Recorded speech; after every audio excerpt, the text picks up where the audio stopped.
Heavenly Father, as we approach July 4th and are celebrating our 250th anniversary, help us to appreciate the sacrifices that have been made to keep us free. Protect our first responders and all law enforcement, our troops, and all security personnel. Keep us focused on our responsibility to do what is right for our employees and our taxpayers. Help us to keep calm in discussions of controversial issues and lead us down a path of solutions, not just sharing negative thoughts or complaints. In your name, amen. Amen. I pledge allegiance to the flag of the United States of America and to the republic for which it stands, one nation, under God, indivisible, with liberty and justice for all. Marla, please call the roll. Karen Redthauer. Here. Butch Hurst. Here. Pam Lancaster. Present. Ron Peterson. Here. Gary Quant. Here. Jane Richardson. Here. Scott Sorensen. Here. Notice of the open meeting law. This is a public meeting subject to the open meeting laws of the state of Nebraska. The requirements for an open meeting are posted on the door to my left, and notices are on the front table for your information. Request to reserve time. If anyone in the audience has a request to reserve time to speak on a specific agenda item, please come forward at this time.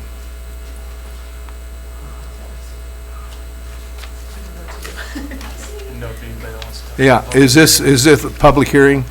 It's for the. It's for the crane transportation. Okay, yeah. That's a different agenda. That's, That'll be coming up in a bit. Okay. that's a public hearing, so you'll be invited to come forward on that. And it's not, just for your information, it's not Crane. Crane is the city operator. Hall County. Right, right. Yeah, and there's a lot of confusion with that.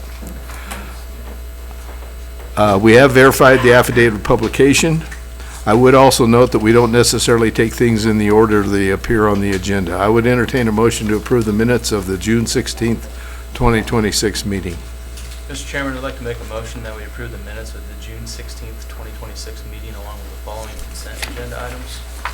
Number 11, for the county attorney, discussion possible action to approve the resolution number 26-18, formalizing the appointment of Joshua Burley to fill the vacancy of the Hall County Sheriff Rick Conrad's retirement. Number 12A, discussion of possible action to approve the interlocal agreement with Merritt County for the share of the bridge on Gun Barrel Road. Number 14B, under facilities, discussion and possible action to approve resolution number 26-19 to approve the sale of surplus property for 2 pickups for facilities and park. Number 14C, discussion and possible action to approve the proposal for the response technologies for a Centurion radio kit for the fire suppression system. Number 16, discussion and possible action to approve the 26-27 budget request for the Region 3 individual services. Number 17, discussion and possible action to approve the CWA collective bargaining agreement for 7/1/26 to 6/30/29. Number 18, discussion and possible action to authorize the board chair to sign a letter to the Governor Pillen regarding the BEAD program non-deployment funds. Number 21, discussion and possible action to approve the Live Well agreement for employee assistance program. Number 26A, under the county clerk, discussion and possible action to approve the special designated liquor license for B&D management for a wedding reception at Prairie Creek Barn for July 25th, 2026.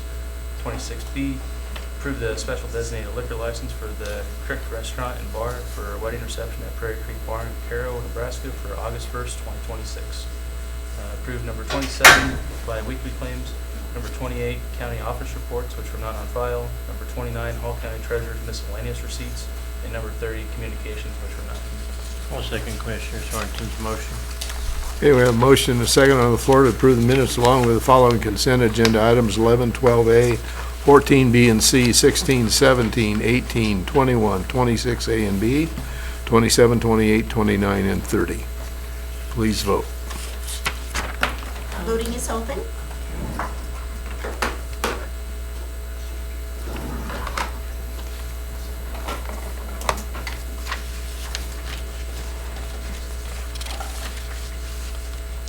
Seven yes votes, motion carried. Okay, I would entertain a motion to go into the Board of Equalization. I'll move we go to the Hall County Board of Equalization with a roll call vote. Second. Karen Brethauer. Yes. Butch Hurst. Yes. Pamela Lancaster. Yes. Ron Peterson. Yes. Gary Kwan. Yes. Jane Richardson. Yes. Scott Sorensen. Yes. Notice of the open meeting law. This is a public meeting subject to the open meeting laws of the state of Nebraska. The requirements for an open meeting are posted on the door to my left, and notices are on the front table for your information. We have verified the affidavit of publication. I would entertain a motion to approve the minutes of the June 16th, 2026 meeting of the Board of I Equalization. move we approve the minutes of the June 16th Polk County Board of Equalization meeting. Second?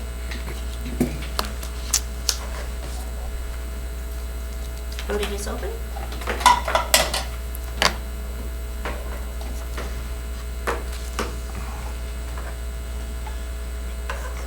Seven yes votes, motion carried. Public participation. Commissioners will not be able to take action on non-agenda items. Is there anybody in the audience that would like to address the County Board of Equalization under public participation?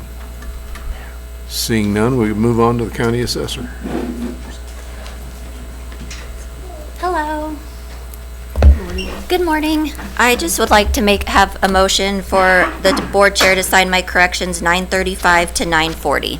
I move we authorize the chair to sign tax correction notices 935 to 940. Second?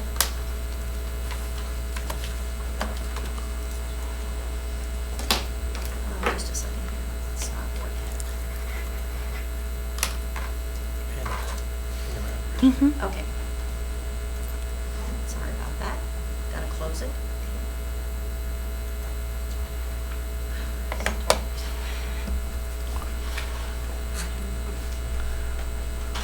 I had to hit it 2 or 3 times. Well, I don't think it's up yet. Okay, I got a problem here. Just a second. I don't know what to do. She's clicking, it's not responding. Yeah, it's just not responding. Let's indicate by raising your right hand. All votes. Sorry about it. 7 yes votes, motion carried. Okay. Hey, before Mandy leaves, I just want to thank Mandy for her leadership in the transition that's happening now. Mandy stepped up on, I've heard from people that she stepped up on a couple occasions, and I just want to thank her for her leadership. Thank you. I appreciate that. Okay.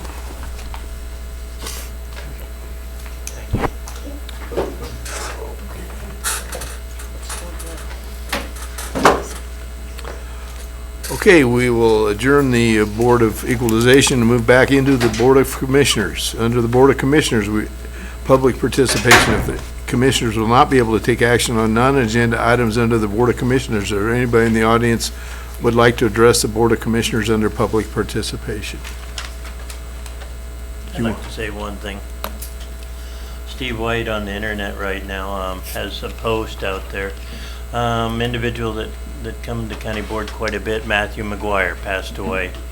And, you know, several years ago, we used to have 7 or 8 people, the members of the public that would come here, and they'd watch the city council or the county board members, and it always kind of kept everybody in line. And Matthew McGuire, whether we agreed with him, sometimes he came with compliments, and sometimes he let us know that things were wrong, but those people are far and few between that come to government entities and meetings and take the time to show us that they really do care and support the taxpayers. And I feel sorry for Matt's family, and you know, I wish his family the best. Thank you, Gary, that was nice. I agree. But it's not ready yet. Jane, did you want to take your? Okay. We're jumping up to number 22. Discussion of possible action concerning park revenue. I'd like to introduce our park employees that are here today. Dusty and Jenna, you guys can come forward if you want to just pull up another chair and maybe sit at the table. Good morning. I'm sure most of you know Dusty and Jenna. They are our park employees, and they do a fabulous job. Just a little bit of history on both of them.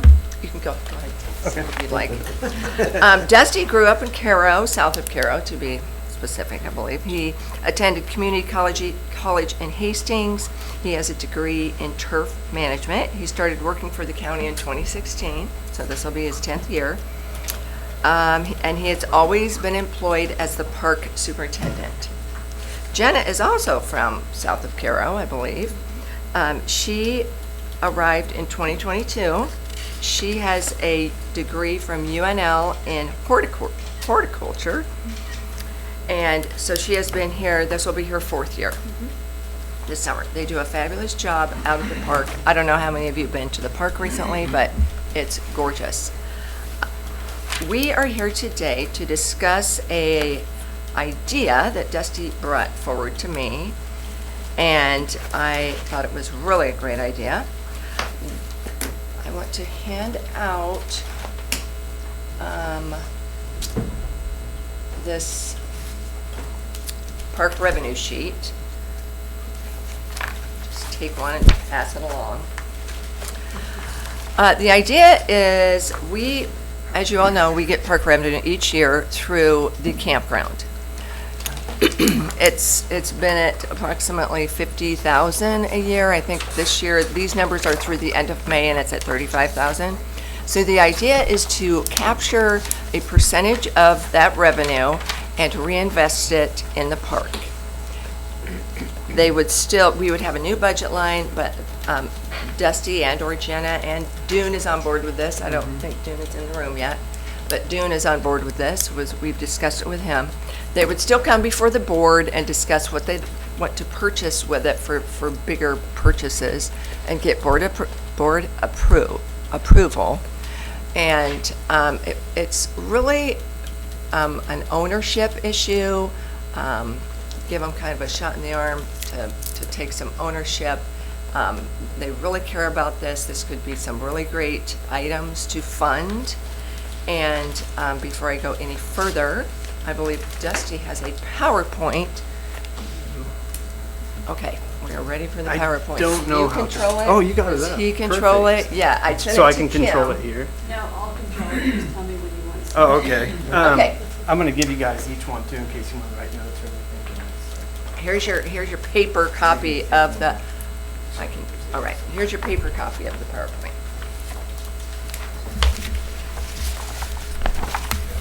And just to show you what a conscientious employee Dusty is, he said, could we go as early as possible, because it's only a 4-day week and I really need to get back to the park.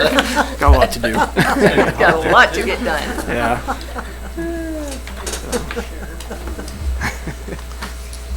Thank you, Jane. Sure. And I appreciate you guys allowing me to share this idea with you. So to get started, our overall goal is to really make Hall County Park a destination park.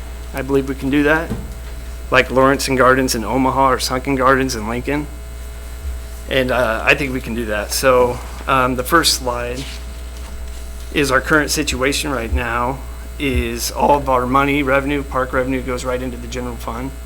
And then we compete with other county priorities for that money to improve and upgrade the park. And so I was going to give you 15 seconds to look it over, and if you need any clarification, let me know on any of these slides. And then I'd appreciate it if you could read the reviews under that picture as well.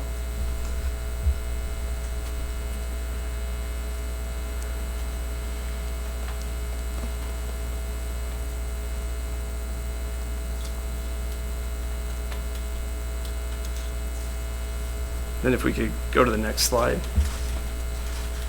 So our proposal is to take half of what we make every year and reinvest it into the park for upgrades and improvements that we can do.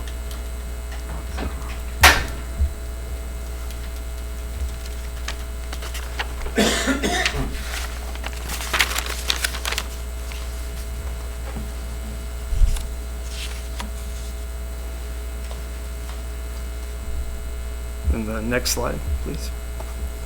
And so why does this matter? It matters because we could use this money to upgrade our aging playground equipment out there. And it can also provide us with the equipment and tools to make our jobs quicker and more efficient.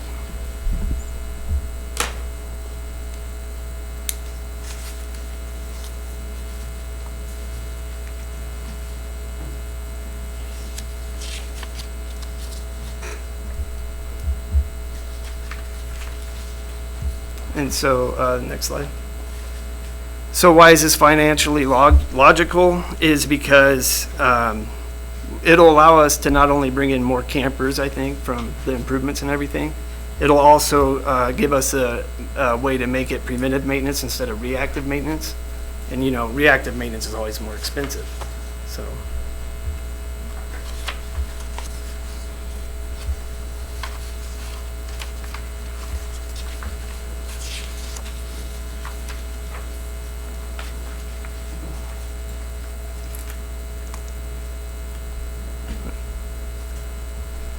So this is a short list of what we can do with that money. Trust me, the list is way longer. So this is just some things. I'm just going to read through these. Campsite electrical upgrades, gravel and road repairs, playground improvements and upgrades, picnic tables, bathroom updates, tools and maintenance equipment, irrigation upgrades. And these are some really fabulous reviews. I hope everybody kind of has a chance to just glance at them. And I'd like to add too, it can go towards like, if we need a piece of equipment that, let's say I'm just throwing out 50,000, we can put this money towards that to help get that piece of equipment as well. Yes, I So- explained to him how the equipment improvement reserve works, and you can build up a little nest egg for larger purchases. Yep. So yeah, as Jane mentioned, it'll be, you guys will still have oversight over, you know, any major purchases or anything like that. We just can't do what we want with it, you know? And that $500 amount, the approval process still in place for anything over 500, that can be, that's negotiable. I just thought he didn't want to be coming to the board for, you know, we need a new screwdriver or something really tiny. He should have a little bit of oversight, just remains with them without coming to the board.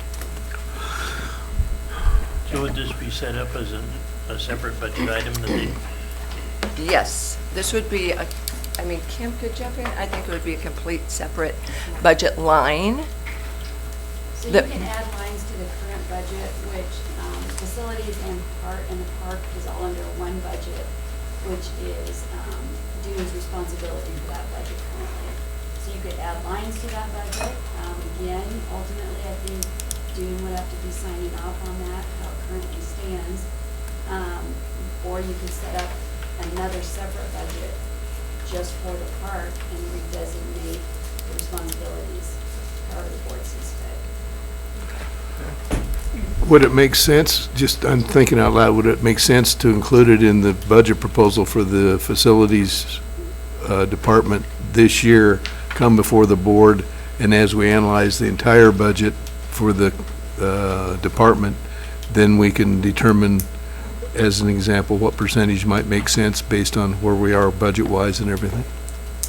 Rather than to approve, the problem is if we piecemeal approval of budget items prior to budget meetings, then we're kind of stuck with those things going forward. It might make more sense to bring it before the board.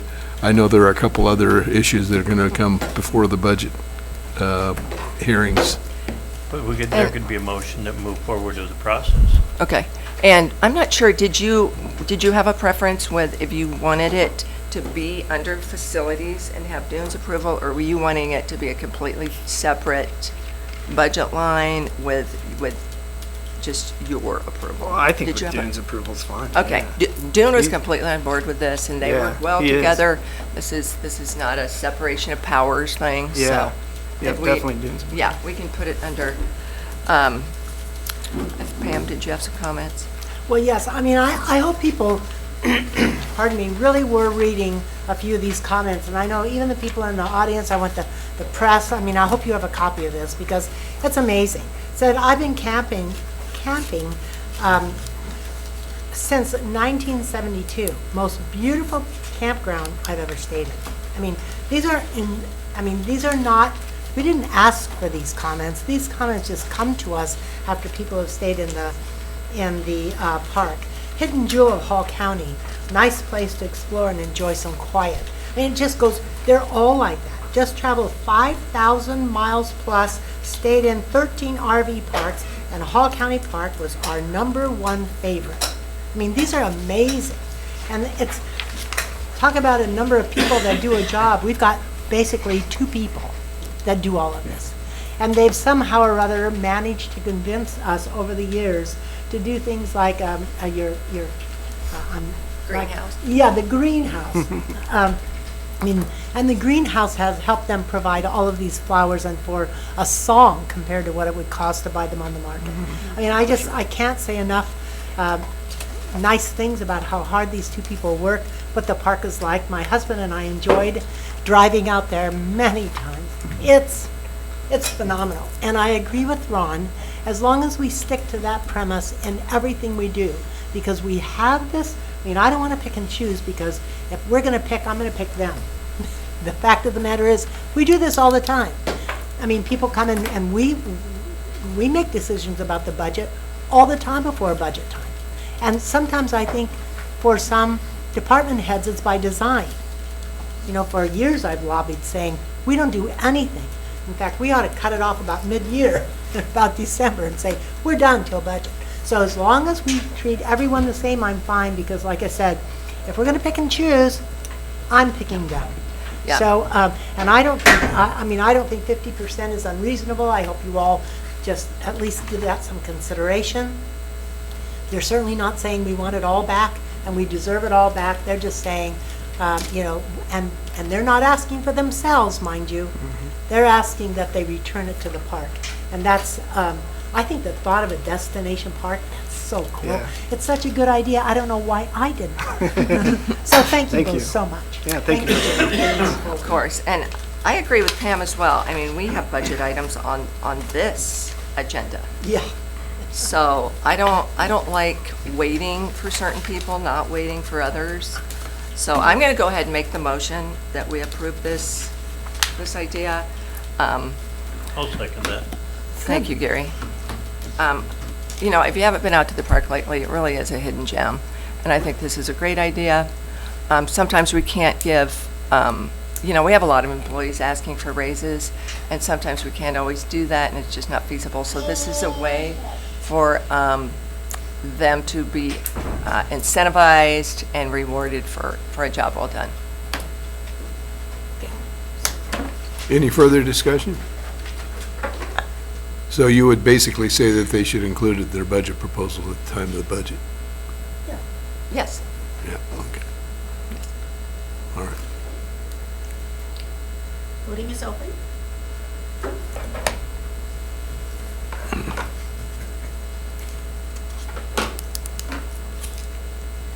Seven yes votes, motion carried. Okay, thank you, folks. Thank you. Thank you, guys. I really appreciate it. Thank you for all you do. Dustin's dad was a really, really good boxer, Randy. Oh, really? And he had really, really long arms, and they kind of hurt a little bit when you go out here on the receiving end. I bet it did. So Janet, Thank you you. know it's your red hair. All right, let's go on to Michelle. Morning. Good morning. And before they leave the room, I just want to tell you about Dusty and Jenna. The marker project that we did, the marker that we put at Hall County Park, we had a whole crew that was going around the county installing markers. When we got to the park, they already had it ready, the site prepped, and I think Jenna hand dug the holes, even though we had a drill to drill the holes, but we got there and she'd hand dug all of the holes for the markers that were installed there. So they were great to work with.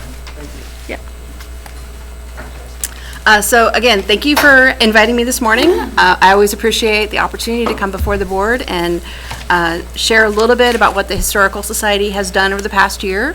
And I hope that you still feel that we are a good investment for your funds and all of the work that we do to support the preservation, education of Hall County history. And so I gave you all just a list of some of the things that we've done this year and our last newsletter. I just want to touch on a few things. So the historical marker project that I just talked about, we did conclude that, and we installed historical markers for our 100th anniversary in every community in Hall County and at Hall County Park as well. There were 11 new markers, but we're not done yet. We actually are working on putting another historical marker at the Grinnell Public Library for Edith and Grace Abbott and the work that they did for women, immigrants, and children. The State Historical Society said that our project was the largest project undertaken ever in the history of the state marker program. And when we dedicated the OA Abbott marker at Pioneer Park, the director of the State Historical Society told us that that was the 600th state marker that was installed. So only Douglas County has more markers than we do, but I'm going to try to beat that and see if we can't get more markers in Douglas County eventually. Some of the other things we've done this last year, out at Stolly Park, we built the summer kitchen. We reconstructed a summer kitchen where it used to be. So Stolly Park is one of the properties that we do maintain. We maintain the historic Burlington Station, the Stolly Park Campus, the Seedling Mile, and the Murdoch Townsley site out south of Alda. Programming this year, our Voices of the Past programs have been really popular. We've already set our 26-27 season, and we have another great slate of programming coming up. We finished our 5th season of the Bygone Book Club, which is a collaboration with the Grand Island Public Library, and that's one of the things you'll hear a lot is collaboration. We do collaborate with a lot of different groups, because my own philosophy is alone we do good things, together we do great things. So we do really try to collaborate with other groups. The Women's History Walk, which again is a collaboration with the Grand Island Public Library, Hargis House Women's Club, Sturm Museum, and the YWCA. We had our 3rd Women's History Walk this last year. We also hosted a Henry Fonda Film Festival with the Grand Theater. That was a fun day. And I do want to share with you too, a few years ago I talked to you about one of the projects we were working on with other groups was digitizing the historic Hall County newspapers from 1870. It was kind of fun to see those newspapers. You know, our intention in putting them in a free archive accessible to anyone was for anyone who wanted to learn more about Hall County history.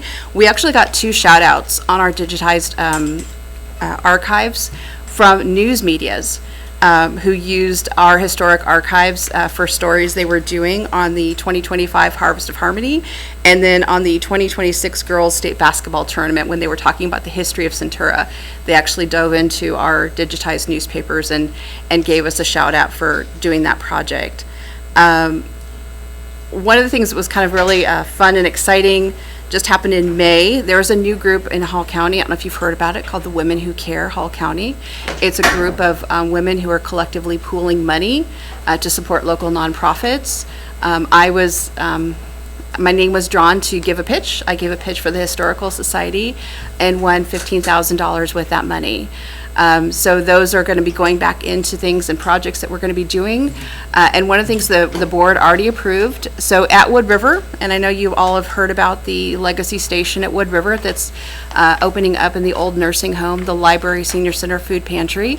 But we've been working with the library on building a heritage room. Donna Moyer and Maxine Rathman, who are both supporters of the Historical Society and community archivists. I've been working with their families to house their research libraries in that new heritage room. The Historical Society had already committed money for buying archival materials, but our first gift with that Women Who Care money is to buy some shelving for the heritage room that's going to be opening up. The Kaufman documentary, I know you all heard me talk about that. NETA, which is the National Education Telecommunications Association, is working on the educational components right now. It's going to be released to PBS markets nationwide in November in time for Kristallnacht, which is the Night of Broken Glass. So that's going to be coming soon on PBS, and again, getting Grand Island and Hall County on the national stage as well as part of that documentary.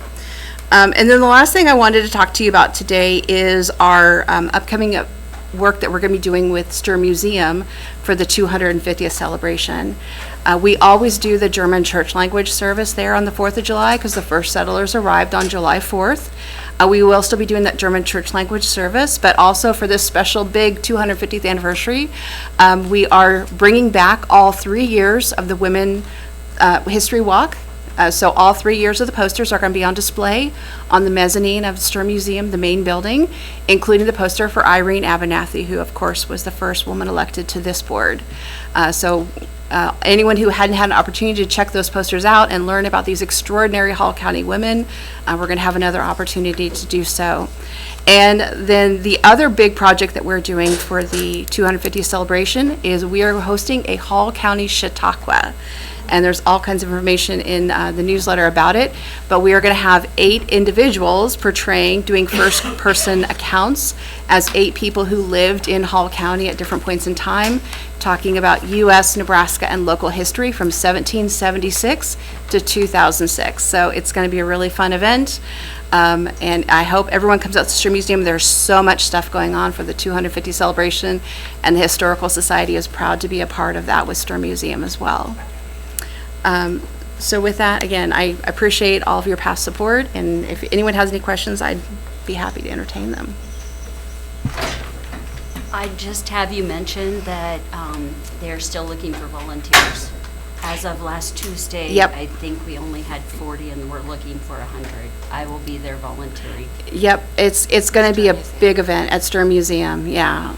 So gonna if be there huge. is anyone still out there who's interested in coming out and supporting it, it's going to be a great event. There's, like I said, a lot of things going on.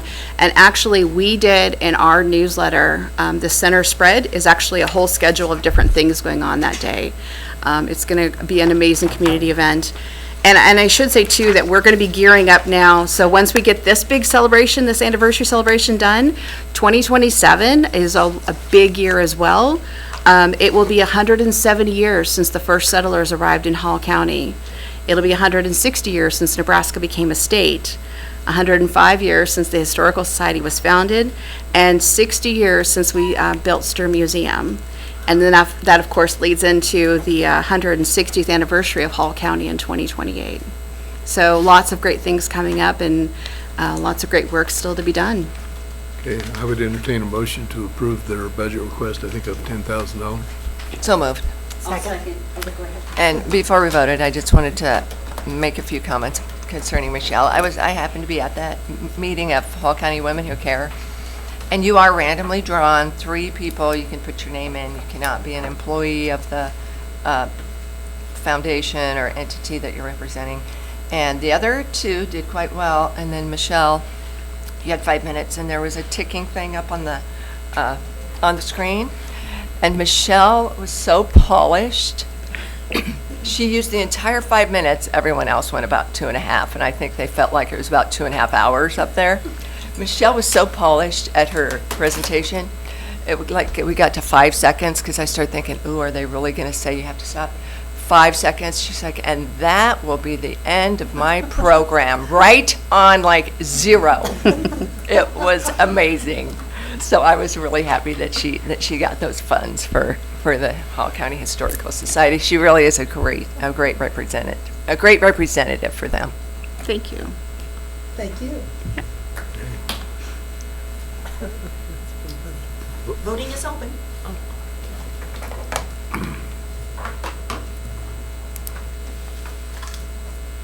Seven yes votes, motion carried.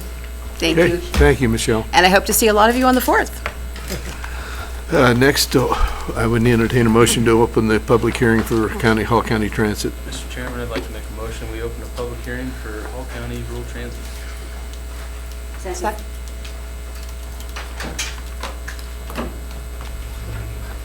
So do you want to say something? Do we? Just a second. Yep. Okay. Don't you think we should start with Bob? I was going to say I might introduce him. Yeah, but, okay, yeah. It is just responding to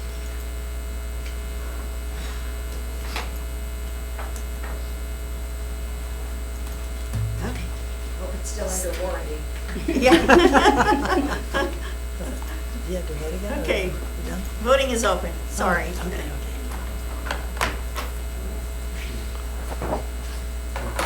Seven yes votes, motion carried. Okay. Bob McFarland is in the back there. Would you mind coming forward, please? Excuse me. Bob McFarland is our current department head at Hall County Public Transit. He'd be the director, I would say. Bob has helped us operate a transit operation through the help of Brown Transit, who's our contractor. And just a little background on Hall County Transit. We had to separate off from Crane Transit approximately 3 years ago when it became known that funds were not quite as separated as they should have been between rural and metropolitan funds. And with that, we were essentially forced to separate.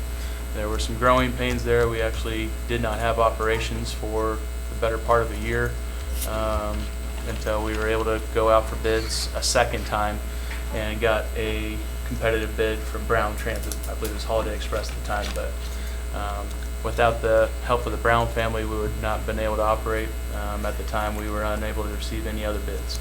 I would like to note that the current operations in Hall County are a one-off in the state and maybe one of a handful in the nation. I can't remember, Bob, did you say there's 2 or 3 other ones in the country that are similar in a county that's sized like Hall County, where there's a metropolitan area, but it's small enough that it doesn't qualify for having a transit agency that is a separate taxable entity? Yeah, that's my understanding. Okay. So we're very special in Hall County, as we all know. Unfortunately, being special in this situation is not helping us. Because of that, we do have a transit provider, contractor, that is a for-profit business, and they do a great job. However, after looking at some numbers, our ridership costs are approaching $147 a ride, which is the total cost to the taxpayer, and that is separate from the $2 per ride fee that the rider pays. That's my understanding. And that's what kind of sparked this, in addition to us being notified back in April that NDOT was going to be reducing our funding for the year to come, somewhere to the tune of 27%, I believe, Yes. between the federal and state governments and their matching funds. And just for a little background, the matching funds within these grants are typically on an 80-20 or 90-10 match, or 75-25, depending on which category it'd be in. However, the last couple of years, Hall County has contributed approximately $40,000 a year towards the operations of this program, which is good, but you look at the overall budget, it's probably closer to $350,000. Kim did print off a budget somewhere for me. I think our actual expenses are considerably lower than what we had budgeted. As of the fund in June 18th, the county had only spent approximately $25,000 on transit, so it is budgeted high to accommodate for ridership. However, just because we budget for something doesn't mean we're going to spend it. However, Bob has brought to our attention that the shortfall from the state and federal government is going to put Hall County in a position where we'll have to come up with the difference, and the projected differences are a little bit greater than we would hope for. And Bob, if you don't mind, I might have you go into detail on that and give a little bit more information on anything I forgot. Well, just based on where we've been so far in the fiscal year that we're in addition to the $32,000 local match that the county is already on the hook for, so to speak, there could be possibly an additional $75,000 to $85,000 expense due to the budget shortfall from the federal and state government. So yeah, that is the reason that we're here today, is to discuss the operations moving forward. The way I see it, we do have a couple options. We can continue to operate the service as it has currently operated, with Hall County having to come up with approximately $75,000 in additional funds for the year to come. With us upon budget season, this is about as appropriate time as any to have these conversations. We could possibly reduce service and maintain our contract with Brown, or we could potentially have to go into negotiations with that to reduce the service to accommodate for a partial year of funding, essentially, and or we could potentially discontinue service altogether, which would be really devastating for the ridership, people that really rely on the service itself, and or we could possibly go out for bids to try to find another provider. When we did this the very first time, we went out for bids and received 0 bids back.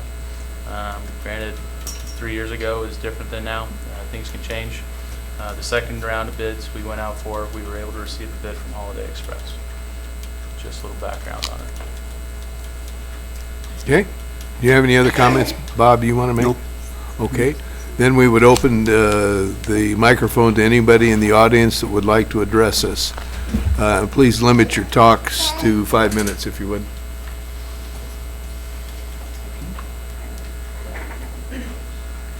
Identify yourself first, sit down and identify yourself, if you would. Okay, my name is Mindy Littlejohn, and I have lived in Hall County for 35 years, most of my life. That is my son. I'm gonna cry. He has lived here his whole life. We have had an amazing experience with Grand Island Public Schools.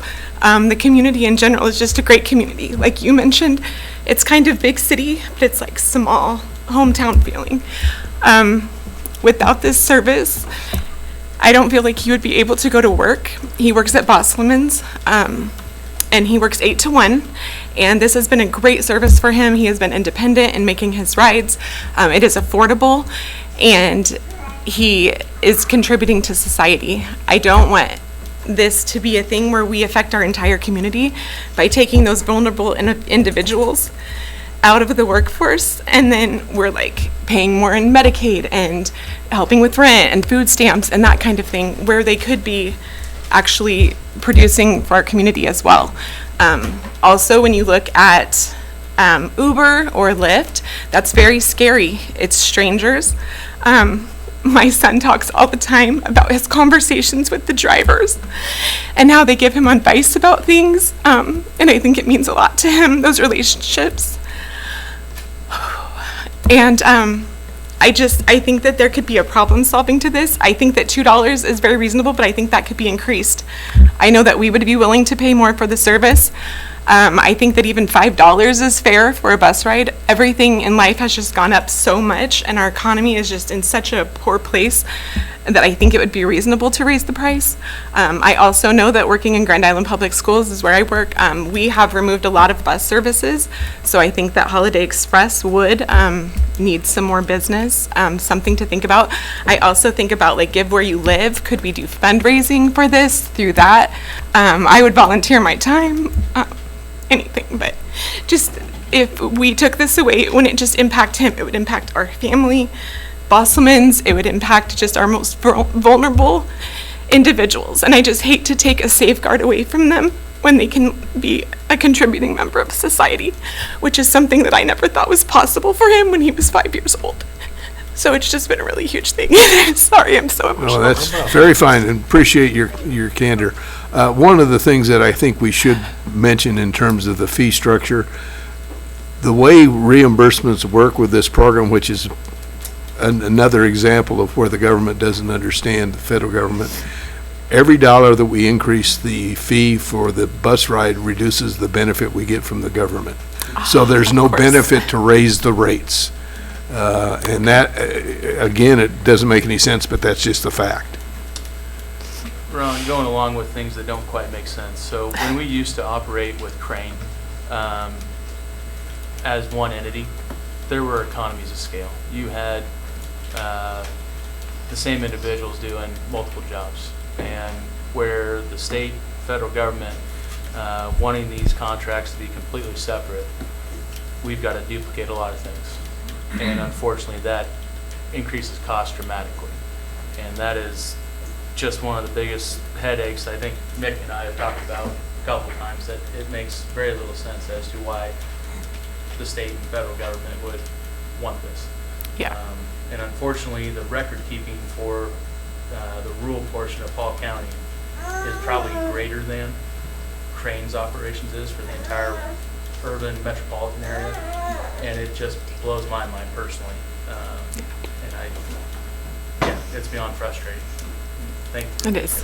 Yes, thank you for hearing me. Thank Okay. you. Is there anybody else that would like to address this? Ma'am? Grab another chair, ma'am. Grab another chair. I'll let him go and then I'll talk next. Good morning. Morning. My name is Gavin Trotta, and I work for Bosselman on Capitol. I work up on pantry, and I've been using Hall County or so to get from home to work, and to say it's Hall County, I feel completely safe going going from home to work or so using Hall County, and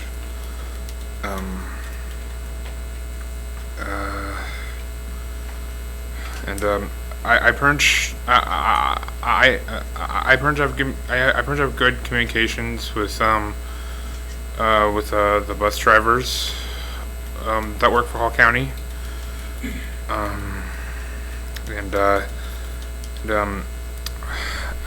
I guess pretty much sorry, I'm You're right, yeah. sorry, All right. I'm really,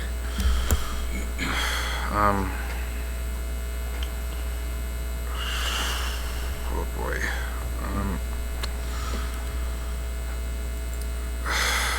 Shoot. What do you do at Bosman's? I basically clean bathrooms. I'm basically a janitor or so there. I clean bathrooms. I pretty much front face products. I clean coffee trays. I do garbage cans both outside and inside. I clean counters. And Sounds like you're a good employee. yeah, yeah, and my shifts are from 8 to 1 o'clock or so. Mostly from Monday to Friday, and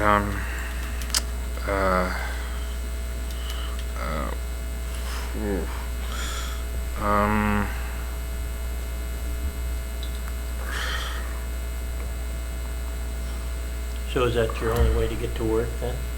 it is, yes, it is.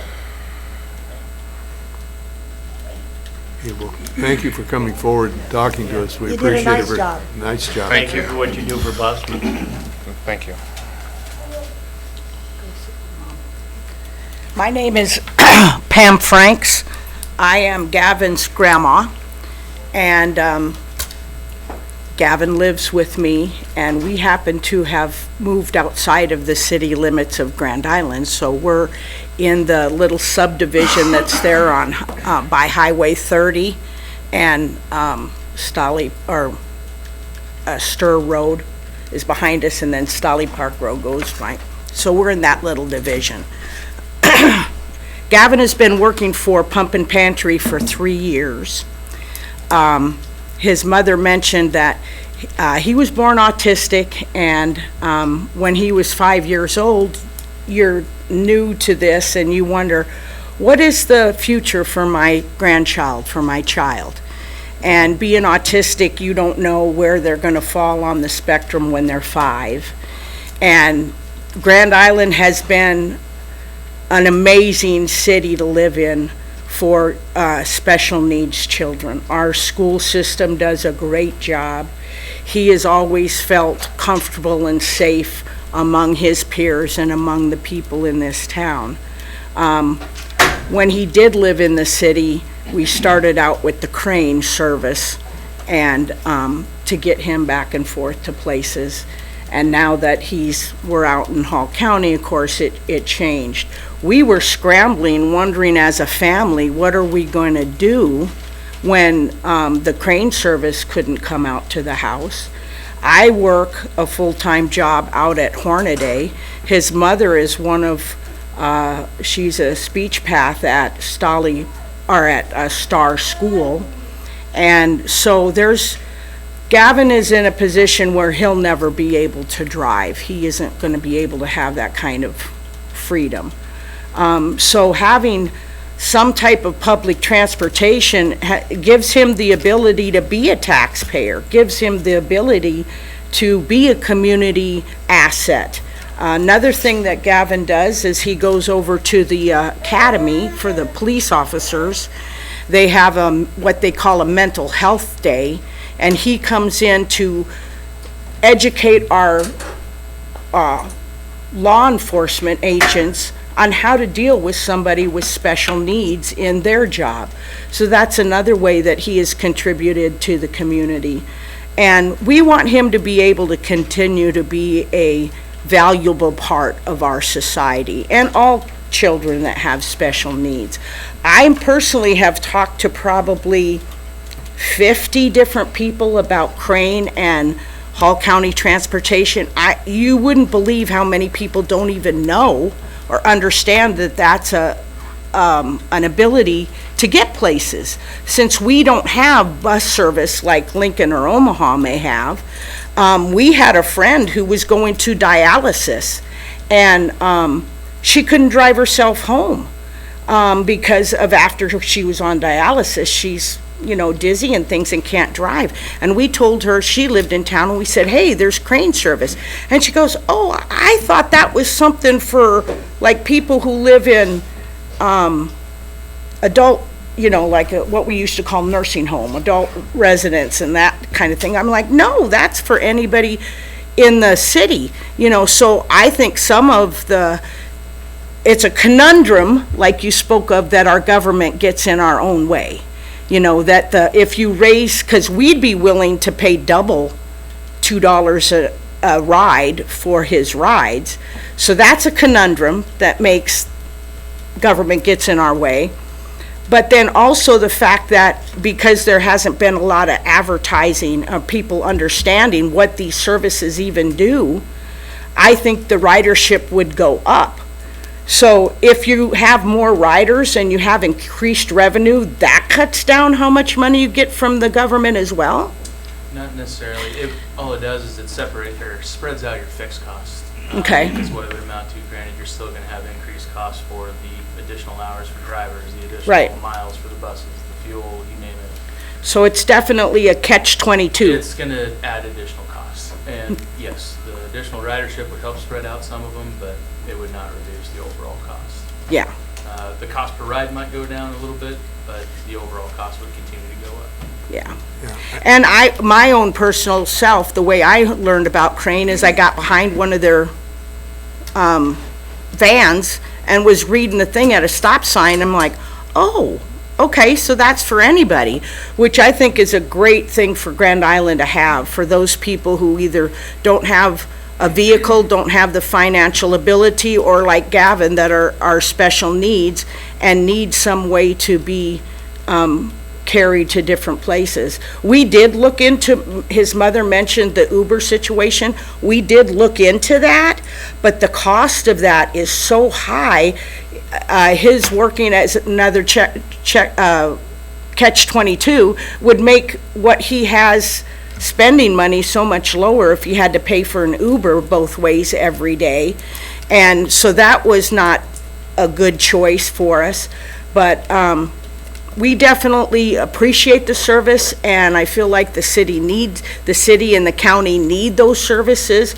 So we just wanted to come and bring our support for that. Appreciate it. Thank you. I would comment that I've had 2 or 3 calls from people that commented the same as you have, is that their feeling is that there's an awful lot of people out there that aren't aware of the service, and that they utilize the service. They didn't want to come and appear, or they couldn't make it today, but they did comment to me that we need to do a better job of making people aware of the service. Right. My parents are now in an assisted living area place, so if they wanted to, he has a vehicle, but they also have service. But before they moved into the assisted living, there would be times that, when you get up in your 80s, which my parents are 80 and 90, they have vehicles, but they would be afraid about driving, especially during heavy traffic times. And I told them, hey, we can get Crane to come and pick you up. And they've used them to take them to and from doctor's appointments and things like that when they were living in their own home. They had no idea. They knew nothing about it. And like I said, I've talked to over 50 different people. Every single person I talked to felt like, yeah, we do need services like Crane and the Hall County Transportation. a lot of them didn't know about it, but once I told them about it, they were like, oh, wow, we didn't even know there were other choices around, Okay, you know, ma'am, so. I hate to cut you off, but No. I did limit you to 5 minutes, so if there's anybody else, I appreciate your comments. Thank you so much. Is there anyone else that would like to comment? Yes, please come forward, identify yourself. Good morning. My name is Mike Chris. I live in Donovan. I just kind of want to echo what everybody else is saying here too. I have a daughter, stepdaughter rather, that, individual needs, special needs. From Donovan, she comes into Grand Island. She has gainful employment at Taco John's. She also comes into Goodwill. She can't drive. This is her only way that she could feel independent to get to and from work and stuff like that. So I think it's just a really important service. These guys do a great job. Okay, thank you. Thank you. Anyone else like to address us? Good morning. Good morning. My name is Shannon McWhorter. I wanted to take some time to explain how I use the Rural Hall County Transit. Just recently, this has probably been a few months ago, I had a compressed nerve in my spine, and that has made it so that I can't really feel my leg. And so in order to try and correct that, I've been going to physical therapy 3 times a week. My husband works overnights, sometimes days, just over at the power, at the plant generating station just outside of Grand Island. We live out over by Donovan, so if I want to be able to go to physical therapy to try and help move this along, I have to take the bus. I would not be able to go to physical therapy probably at all. And in addition to that, my children are homeschooled, and we regularly use the transit to go to co-op or which is like a 6-week group of classes that they can do with their peers that are also homeschooled, things like science classes, things like that, that they really benefit from having just the extra kids around, that they can really interact with them. Times where they go to spend time with their friends, things like that. I wouldn't be able to do that without the public transit. And so I just wanted to make you guys aware that even people who are not special needs still really require this service. And I mean, we use the public transit probably every day. Thank you very much for your time. Thank you. Thank you. Anyone else that would like to appear? Okay. Morning, young man. Good morning. Good morning. I'm Keith Baumfalk, and I'm here on kind of as a, what do I want to say, dual role. Not really a role, but I am one of the drivers for Hall County Transportation, and also a citizen of Hall County. Through transporting the people, giving them rides, made a lot of connections with the people, a lot of different people in that. But my concern is that we have people that have no way, as I kind of echo what they say, they have no way to get here. People with learning disabilities, so to speak, and that, but yet they are contributing, such as like Gavin and Shannon and another one, that they're working 5 days a week, and their parents are working parents also. They have, so it's hard for them. My concern for them is that if they don't have a way to get in and have a job, that are they going to regress? You know, and that's really my concern. And also, you have people that are in wheelchairs, people that can't get around, that don't have that luxury of people taking, they don't have families around here, that they're by themselves. And I build a relationship with a lot of the people, and my heart goes out to them. And my concern is, and I know it's Scott, as you have visited with us before, the funds that they have to make up. But really, I'm thinking of, and just a verse in the Bible comes to our mind as our responsibilities as citizens is that, James 1:27 says we have to take care of the widows and the orphans and help those who are in distress. And I think this would put a lot of the people in distress, that they're not able to do that or not able to get the rides or pay a lot more. Even in people that's in nursing homes or care centers, they have to pay for that service, and it's not a cheap service if they have to use their buses. So I just hope that, it's by your guys' mercy and grace that you would see that there is a need for this, to help them out, to be a part of society and just to care for them and get them and to provide for their needs that they have. Okay, thank you very much. Thank you.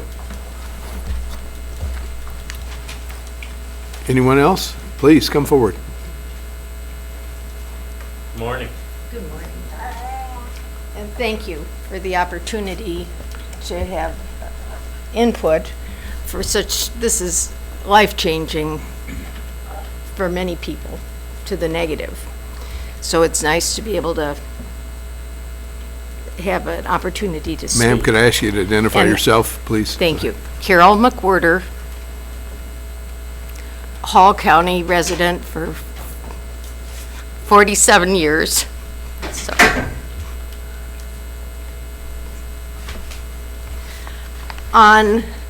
My question has to do with money, because everything comes down to the bottom line, as we know.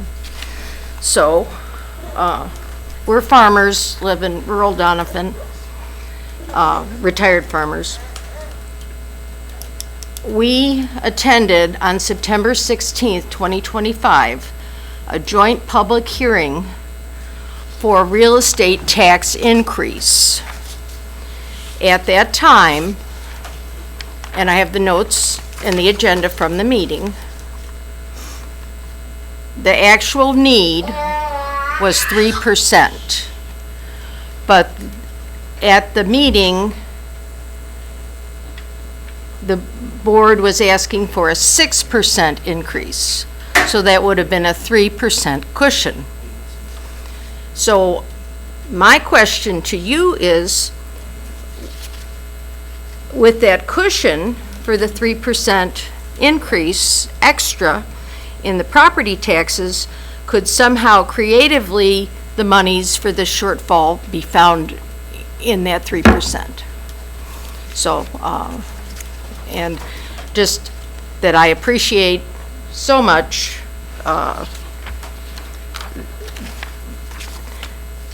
this wonderful service that is so unique to Hall County, that's above and beyond.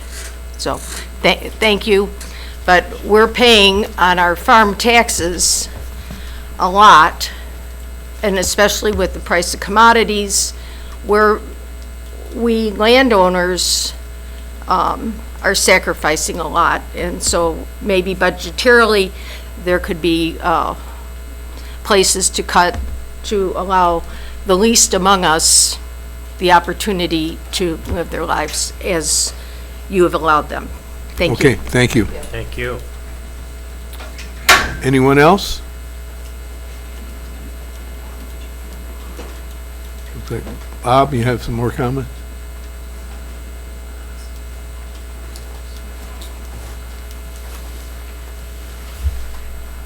First, I'd like to thank everyone that came and testified this morning. But something that we haven't talked about is this service compared to other services that the county offers. I know when I was on the county board years ago, I was on the negotiating committee for the ambulance service. And at that time, I believe Hall County was paying about $200,000 a year to the city of Grand Island just to have the service available. Now, that's a life or death service, and I realize the bus system is not life or death, but it's life or a worse life. You know, if these folks lose their jobs, that's really going to have an effect on them. So I don't know what the county's paying right now for that ambulance service. Does anybody know right offhand? It's been going up 3% a year. Okay. Close to Well- 240 or 250. I'd have to double check the numbers. So what we're looking at to keep the service going in the event that no other funding becomes available between now and then is less than half of what you're paying for the ambulance service, just to keep the bus service going. We would probably be in the neighborhood of $110,000 to $115,000 cost to the county if everything stays the same as it has been. So I just thought I'd throw that out there. Okay, thank you, Bob. Thank you for everything you've done. Is there anyone else that would like to appear before the public hearing? I'll move to close the hearing. Okay, Scott? I was gonna see if possible representative from Midland Area on Aging would be open to answering a couple of questions. I had asked Casey to possibly be here, and Pam, just serving on the Midland Area on Aging Board the last couple of years, along with Butch and Karen, we get to see some of their transit numbers as well. And if my memory serves me right, you guys operate transit in approximately 6 counties? 5? Casey, would you mind coming up? Yeah. I'm sorry, to put you guys on the spot. Pam, would you join, please? Pam's their transit director, and Casey be the executive director for the Midland Area on Aging. Grab an extra chair there.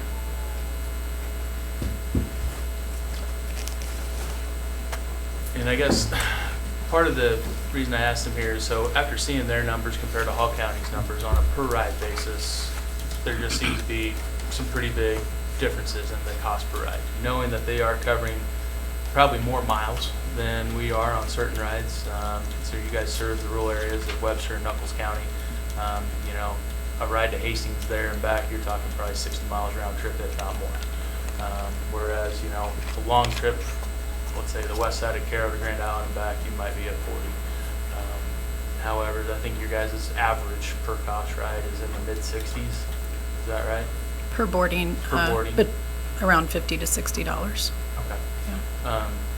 Considerably different, and granted, it does make a difference with them having the economies of scale of operating in 5 different counties. That does help. They are able to separate as an entity their cost for transit versus all the other services they provide. But they also have individuals who are able to do multiple things at once. Whereas with Hall County Rural Transit currently, we are able to have certain employees with Brown Transit do work for the city and work for the county, separated out. However, it's just a little bit more challenging. And I was just curious, I know you guys rely heavily on the Medicaid rides. Just out of curiosity for those in the room, what are some of the requirements for a rider to qualify for a sponsored boarding like that? So mainly the Medicaid rides comes if the client has to be receiving Medicaid benefits. They contact their Medicaid provider.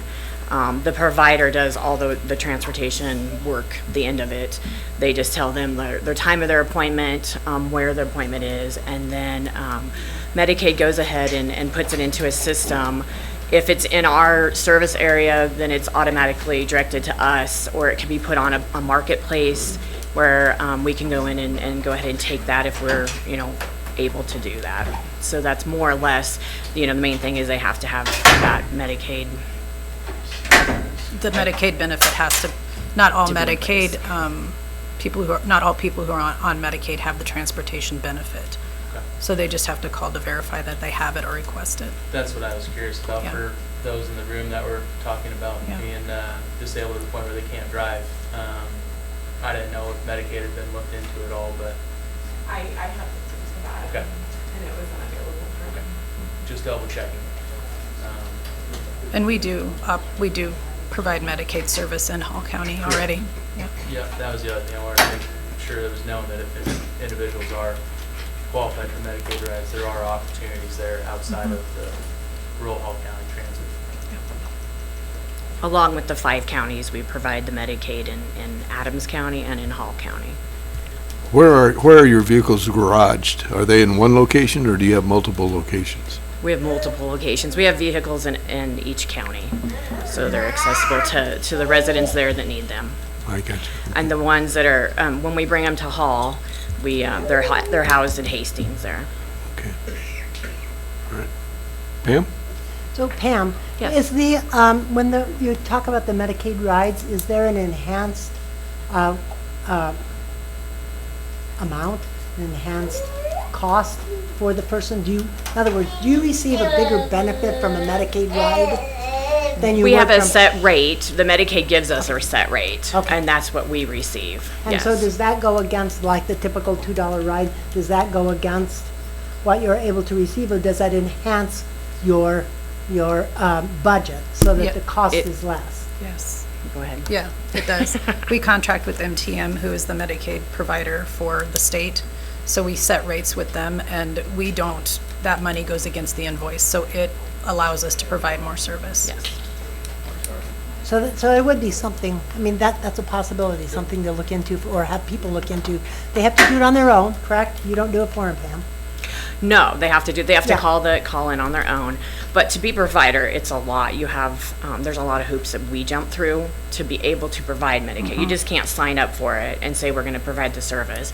There's credentialing of company, vehicles, drivers. I mean, it's a constant thing that I am monitoring because we can't let it lapse at all or they will kick us off. Discontinuous. We do. But generally paperwork, I mean, because you've got all these things in place, you're going to provide a safe ride anyway, you're going to provide all this. Sorry, I Right, didn't mean no, to interrupt that's you. right. They also require extra training of our drivers that, like, the state doesn't. And so there is that extra piece that we have to provide that, so. Hey, But I just, when we close the public hearing, I have some hey, comments. is there any other Thank you. comments that you'd like to make? Not, appreciate you coming forward. Yeah, no problem. Thank you. Thank you. That was helpful information. Yes, it was. Thank you, Scott. Okay, is there anybody else that would like to appear before the public hearing? I'm gonna close the hearing. Second? If everybody's through. Oh, Voting is open.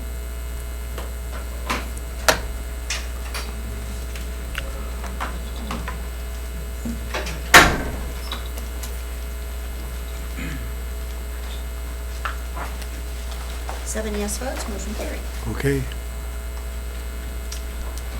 So I guess the question comes back to us around the horseshoe, as to which direction we would like to consider going. I don't see an easy decision in any of this, personally. And I honestly probably need to spend a little time with the county attorney to go over our contracts and whatnot with Brown. I personally would like to see us rebid the service, to see if there are any other options to do it at a lesser rate. There's nothing wrong with the service as it is. The Brown family has done a great job. And I do understand being a for-profit business, there needs to be allowances made for that. However, just for the responsibility of the taxpayers, I think it's our duty to go out there and make sure that we are getting the best opportunity for our citizens. I do not want to see a lapse in service like we have in the past. As you guys have probably noticed just from the people testifying, there is a need for the service. The service is probably underutilized. And I think I've said it before that the service itself will be probably a greater need in the future years as a generation probably transitions into more of a reliance on it. But that's just my 2 cents on it. Pam, do you have any comments? I did have a couple, and I'm right with you, Scott. I mean, it does come down to the dollars and the cents and what's responsible for everyone. But this is heartbreaking because initially, that's why we established this in the first place, was to ensure that people that lived outside the city limits would have some of the same opportunities that people that live inside the city limits. So it's certainly, I mean, if we can give this a little more consideration, and just, I really detest the term outside the box because it's so overused. But if you think creatively, I was just sitting here thinking, I've never thought of this before, don't know if it's even legal. But there are certainly other situations where you have, quote, friends of, like a nonprofit organization where people can contribute to a service, something that the arts is what I think of first, of course. So I don't know, I mean, would some of these employers be willing to contribute to a friends of and those dollars would be restricted strictly for this service?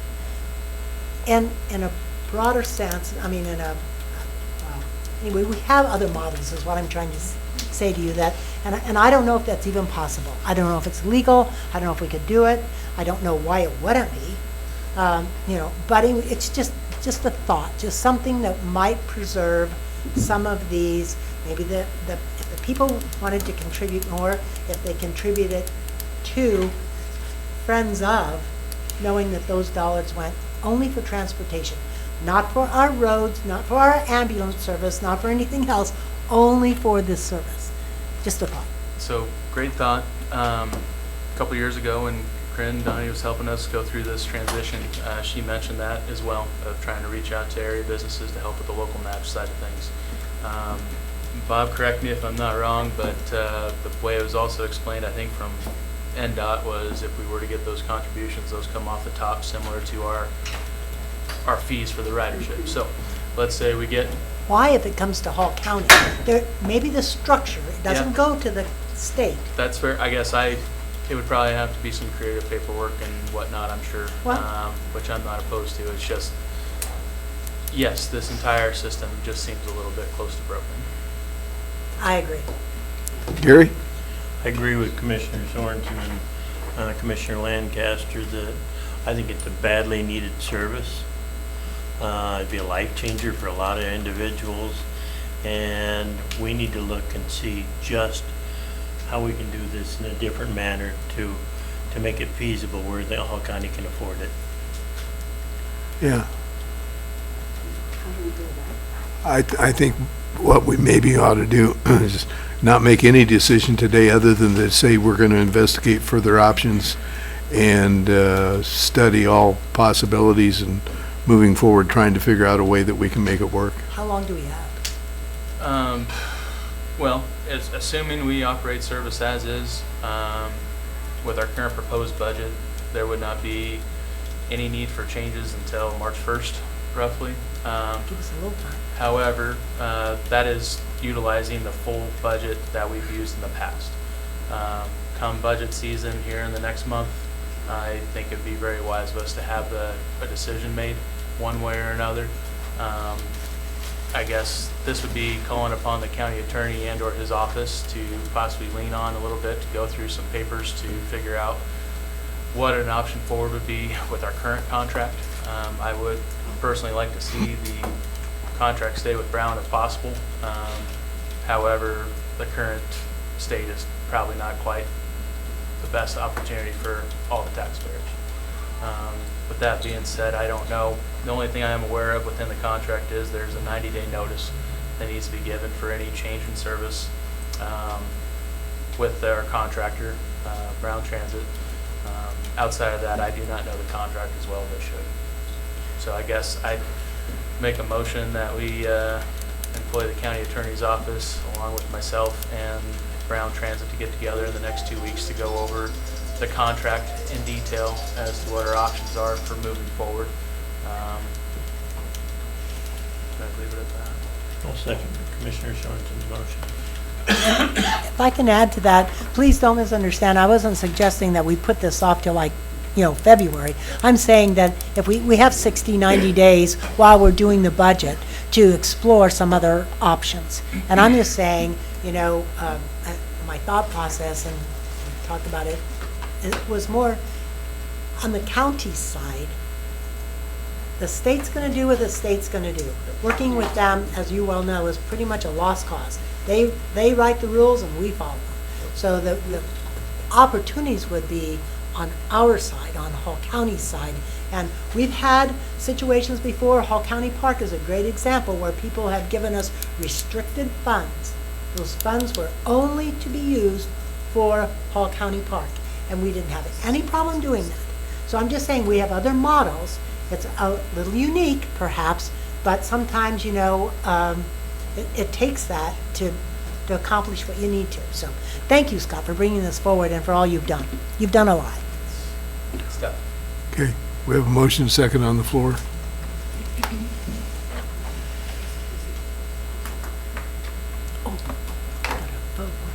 It's not responding Oh, again. I'm sorry. How about our right hand? All in favor, raise your right hand. 7 yes votes, 1 carried. Okay. All right. Thank you all for able to attend. Sorry we don't have a clear path forward at this time, but we'll I- definitely work on this. I think it's the consensus of the group that we want to try and figure out a way to do this. Okay, let's move on to, I needed a motion to go into the public hearing for the Sycamores at Prairie Creek. I move we open the public hearing for Prairie Creek, Sycamore Prairie Creek, second, so. I'll second.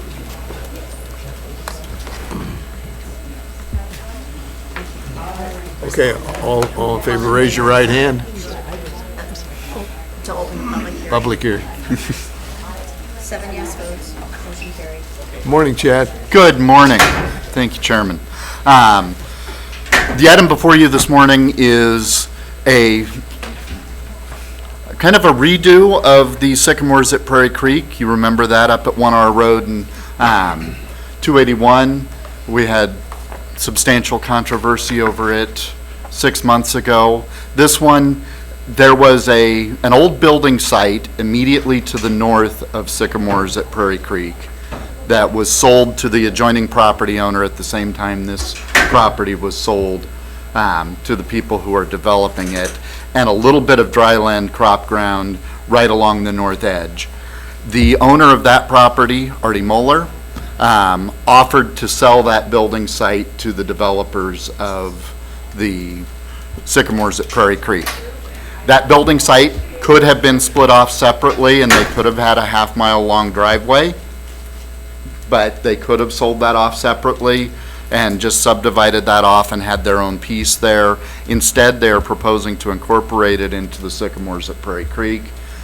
This gives Sycamores at Prairie Creek one additional lot, that same one that would be split off.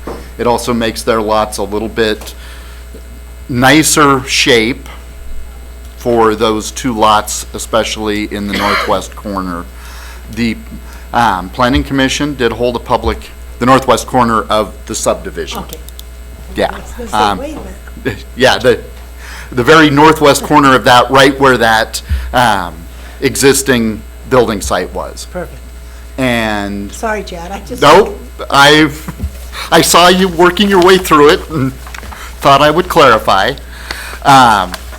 So they have asked to incorporate this in. While they were doing that, they also have requested that we increase the minimum lot coverage from 10,000 square feet to 12,000, up to 20,000 with engineering showing that it does not, that they're retaining any additional drainage on each lot, similar to what we did for the one down by Donovan. And instead of a 100 by 100 foot, 10,000 square foot building footprint, we put setbacks of 30 foot from each property line, and then they can cover up to 12,000 or potentially 20,000 square feet on each lot. That gives them a little bit more flexibility, but still gives us the control. That is in an amended subdivision agreement. It is replatting the entire thing to show those setbacks on this and to incorporate that new property. Planning Commission held a public hearing on this at the 1st of June and recommended approval. Karen, you want to? I don't have a problem with, it was a building site, match, apples, oranges, oranges. The only thing was when I was reading through the subdivision agreement. Yes. And when you get to the engineering data, the only thing that I'm having a little issue. What page is that on? 4? That is on page 4. It says that the final engineering plans and specifications for the public improvements shall bear the signature and seal of a registered professional engineer and shall be furnished by the subdivider to the Department of Public Works. Well, our Public Works Department, we visited today, and, you know, a lot of cities, I mean, it's kind of like a formatted Right. page here. We decided that maybe we should have in that line, so it'd be the third line down, along with the Public Works, have the surveyor, the Hall County surveyor Okay. included in that, and then go down to 4, 5, 6, 7, 8, 9. So it's a start of line 10. After Director of Public Works, also add Hall County surveyor, so that it's collaborated, because our Public Works is mostly roads, and he would be able to do elevations with surveying. We can certainly make those changes if you want to incorporate Okay, those so when in we- the subdivision agreement. I would, yeah, and I will, you know, when we close the public hearing, I will just add that, and then when the changes come in, have Ron sign the agreement. Yep. I've got notes here. I will change the agreement appropriately. The only other thing I did have a call on, and people were worried about, you know, the way the, kind of the leapfrog, or the pads are going out. When they put a house in there, they will put a culvert in, like the original design, right, for drainage. I will leave that to the developers that are here. Under each of the driveways, eventually, there'll be a, Yeah. there A are box. All of them, we actually did dirt work, we can't do that, we elevated that so that it's actually all gonna be raised now. oh, this is along the road. The table. Yeah, Mike, why don't you come up? Yeah. So there is a culvert right now on the Well- road. Yeah, but each driveway Mike, will stay have up. its own culvert so that it'll flow back. Right Because right now- now, there's not a culvert in each driveway in each lot. Yeah, so right now, all of those are elevated at Okay. the same time, so all that, so instead, because the roads are closer together, when we were doing the dirt work versus the culvert, keeping that at the existing ground, that was the need for the culvert. What we did is we just filled that with dirt, and it's all slanting towards the back, so it all drains the same drainage, probably a better solution than the culverts. Okay, so what you're saying is each driveway that's going into each of the lots will no longer have the proposed culvert. It has already been elevated with the dirt Yeah. elevation So if you to go out there, you drain. can see right now, like if the road's like this, that is slanted down all the way to beyond the south, houses.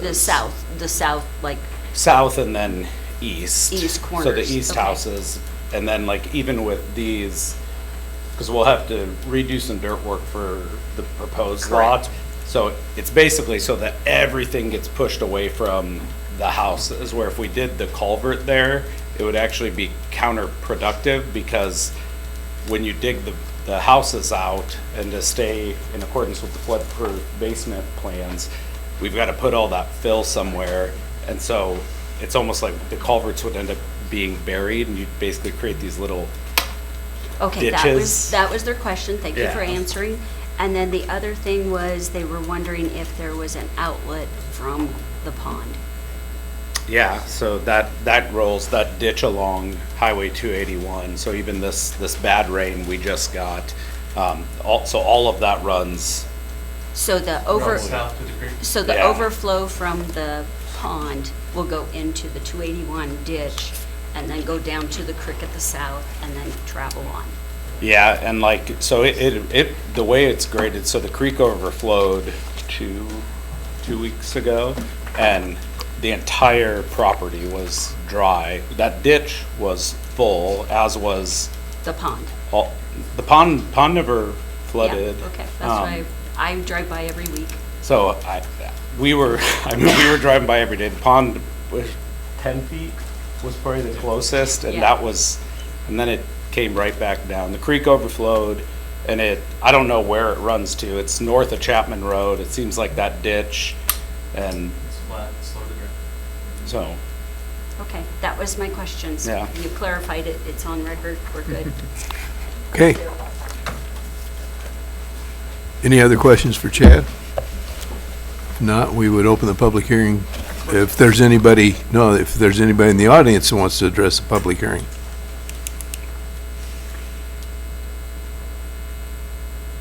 If not, I would then entertain a motion to close the public hearing. Are we- Chad, when do you think you can get those changes? I can make those today and send them out in a copy to Voting is Michael. open. So I can just, all we're doing is adding the Hall County Surveyor's Office and Hall County Surveyor to that paragraph. So I'll go back to the office and make those changes. Okay. And those will be included in what is sent out as a subdivision agreement that does need to be signed by the developer before the Mylar is released, so that we have that in hand. Okay. I would go ahead and make a motion to approve the Prairie, the rezoning and final development plan for the subdivision, amending the existing PUD development plan for the Prairie, Sycamores at Prairie Creek #2 subdivision. With the revisions. With the revisions on page 4, paragraph 10, engineering data, to include the Grand Island, or the Hall County Surveyor on 2 lines, line 3 and line 10. I'd second that. You second? Okay. Voting is open.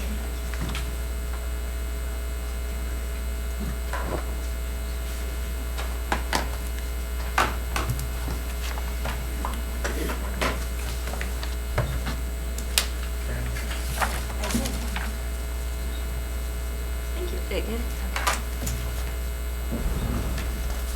7 yes votes, motion carried.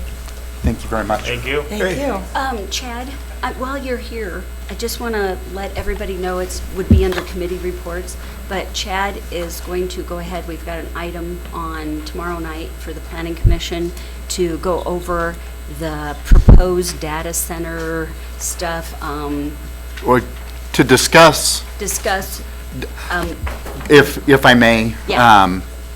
Hall County, 4 years ago, did allow data centers by conditional use permit. So at this point, any data center that would come into Hall County would require a conditional use permit. You do have you've got something in place, unlike many counties across Nebraska, that there is something in place. We will be looking at whether the Planning Commission wants to make some changes to that and maybe enhance that as we move forward. Data centers, as you know, are the latest hot button. I did talk with Ryan Schmitz, the Grand Island Utilities Director. They really need to locate next to somewhere with a high voltage power line. So there are limited corridors throughout Hall County and throughout Nebraska where they can locate. So, and they would have to have power directly from NPPD, probably through an agreement with either Southern or with Grand Island. yeah. So there's a whole bunch of those kinds of things that play into that we can look at over the next couple of months. or LB 1261, where the governor has said that they have to be their own unit. They are allowed to create, if they're over 1,000 megawatts, they can put in their own power generation. Right. And so we need to kind of look at this. Otoe County has put a moratorium. Lincoln County has started on it. Seward today was voting on it, and Gage County last week, I think, voted on it. So we just need to maybe I didn't want to bring anything forward like we talked 2 weeks ago until we discuss it and do a little more research, and then we might bring something forward. Gary? But didn't with what the legislature, I think Karen was talking about in the last meeting, what the legislature did, doesn't make it tougher to deny something anymore on a conditional use? That was a different bill, but yes. It doesn't necessarily make it, that's LB 663. Yes. That puts in some very specific things that you need findings of fact if you are going to deny. And before, you were supposed to have findings of fact. The reality is that if it's Joe from down the street and his neighbors all don't want him to do it, or Joe from Columbus that wants to do something in Hall County and the neighbors show up, it was relatively easy for you to say, no, we're not gonna do that. Joe probably doesn't have $1 billion in his pocket to sue you if you didn't make findings of fact. Google does. To be blunt. And if you don't make findings of fact, and specifically in the way that LB 663 very clearly clarifies that you need to, there are potential issues. So just voting no, taking a count of hands in the audience who's against this, all of those kinds of things is something that will backfire going forward. And the conditional use permits, when I was in NACO, they're really getting specific heights of cell towers, how it's Right. wind, heights of everything. We need to have it listed, and just protecting the county is going to be a big. So I think starting to examine this, look it over, come up with some ideas, look at the other counties' ideas, and see what we need to move forward. And every application is going to be different. Yeah, but we need to have some of that stuff in our regs. I would, Or in our conditional use. I'm gonna, within the conditional use permit as it is issued, I think certainly, but limiting height of towers in the regs, Right. But probably not, I but think we want to know that it's a 100-foot tower and it's only a 100-foot tower, or it's a 500-foot tower, or those kinds of things. Right, right. But we need to Specified. get a little specified and make sure that we've Yeah. got all of that stuff in there for future. Yes. But we get a public hearing and we have all of Hall County show up and they don't want a Google data center or whatever, we can't deny it? No, Not without findings of. factual reasons why you are denying it. Just because you don't want it is not a good Yeah. reason. But just because everybody doesn't want it is not a good reason. Are they using too much water? Maybe. Are they going to are they going to use so much natural gas out of the pipelines that are coming into Hall County that it is going to increase the cost for heating for individual homeowners by X amount? That would be a good reason. But because everybody in the audience raised their hand except the applicant, is not a reason. No, we can't deny. The legislature took away the taxpayers' voice. The county kind of. I would say that those were the rules beforehand, and now it's really clear that those are the rules. Okay. Yeah.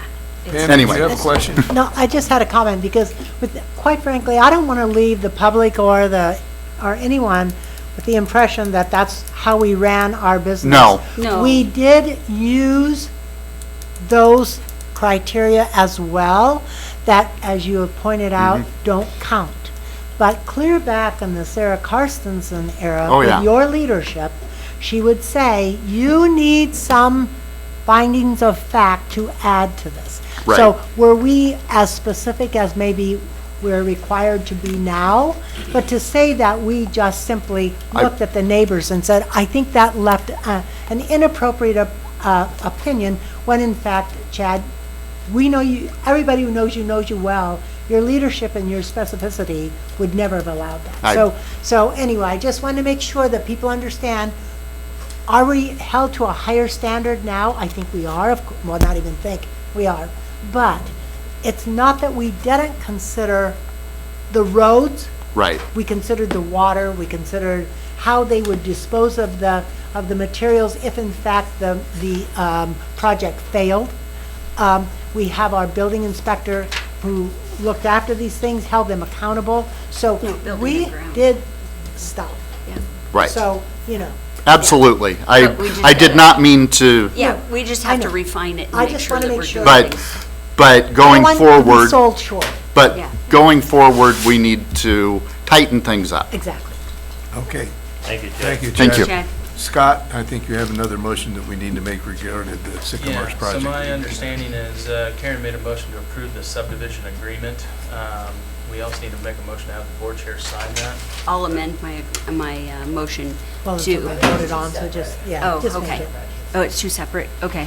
Oh, B. Yeah, I'm Well, sorry, it the- is listed. The Go problem ahead. is, I'd like to make a motion that we approve the resolution 26-17, to approve the rezoning and final development plan and final subdivision plat, and amend the existing PUD development plan. I'll second. Okay. With the changes we suggested. Well, This no, is just the- the final plat. There's two. different- Yeah, It's there's two 8A different and items, 8B. yeah. I did not realize that. Yep. Okay. Sorry. Okay, you made the motion, who seconded the I motion? did. For okay, thank you, Karen. Okay. And voting is open.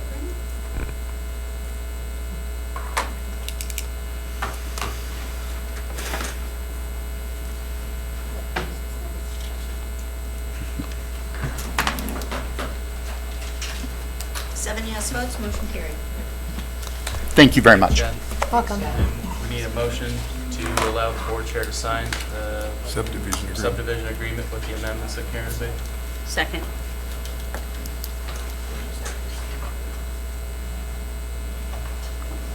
Just a second. I don't think we're gonna have to raise our Did it hands. again. All in favor, Yeah. raise your right hand. 7 yes votes, motion carried. Okay. Mr. Chairman, I'd like to make a motion that we move to the bid opening for Public Works for 3 box culverts, project C40 parentheses 376, 389, and 561.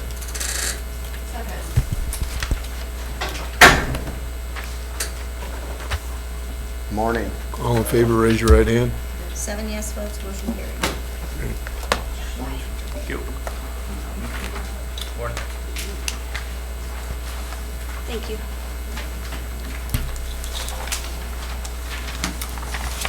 All right, receive.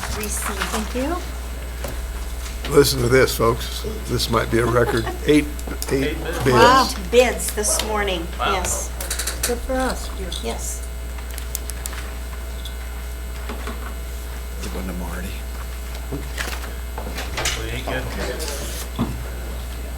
Okay, who's the first bidder? Okay, the first bidder is A&R Construction from Plainview, Nebraska. Bid bond enclosed.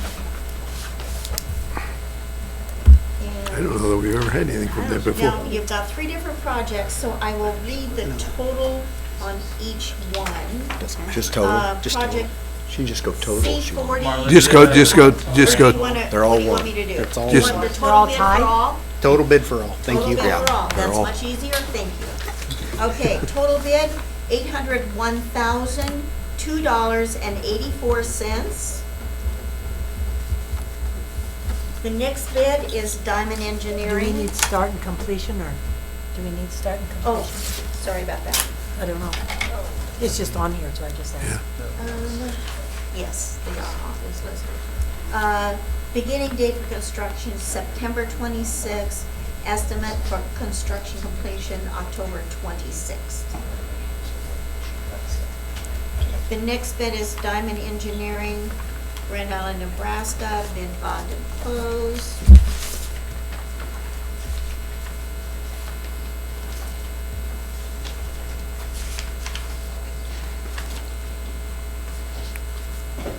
Total bid, $844,865.90. Starting construction September 1st, 26, ending November 1st, 26. The next bid is from F&A Concrete Finish LLC in Gibbon, Nebraska. Bid bond enclosed.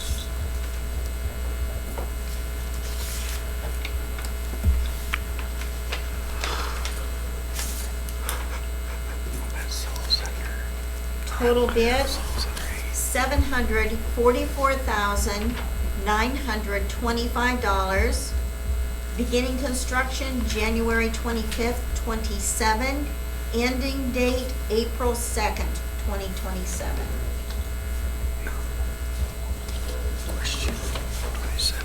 The next bid is Gus Construction in Casey, Iowa.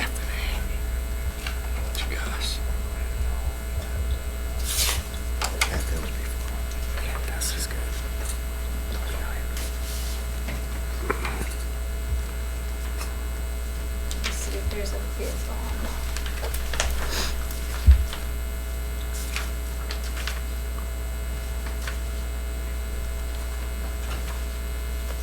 Bid bond enclosed. Total bid, $908,176. Beginning date, October 5th, 26. Ending date, December 4th, 26.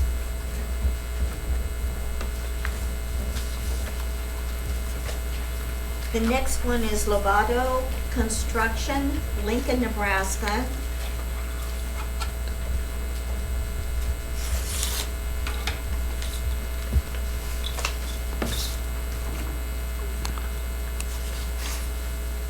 Bid bond enclosed.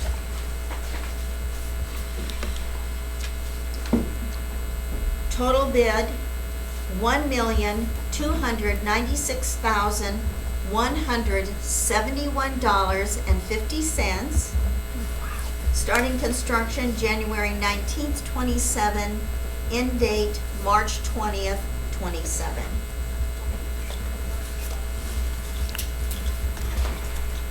The next one is Midlands Contracting, Kearney, Nebraska. Bid bond enclosed.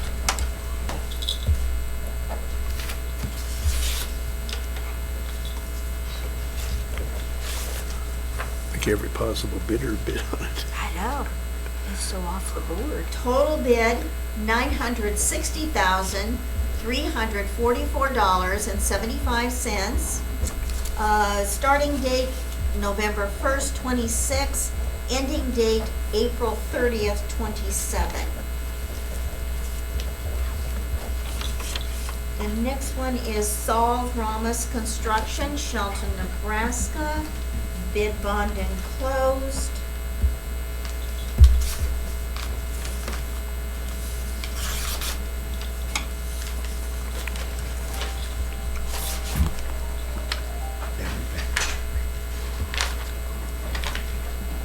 Total bid, $688,588.89. Could you repeat that? The door was opening and, could you repeat that, please? I'm sorry, $688,588.89. Thank you. Starting date, January 4th, 27. End date, March 1st, 27. That's amazing. That's half of this. And we have Van Kirk Brothers, Sutton, Nebraska. Bid bond enclosed. What did he say, Sutton? Mm-hmm.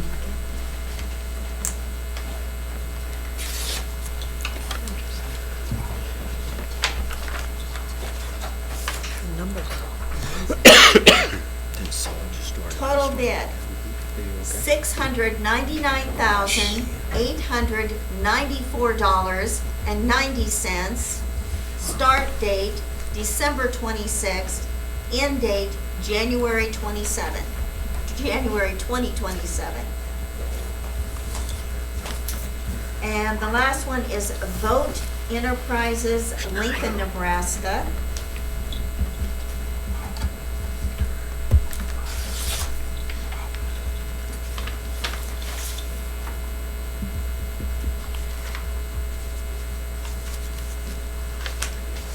Bid bond enclosed.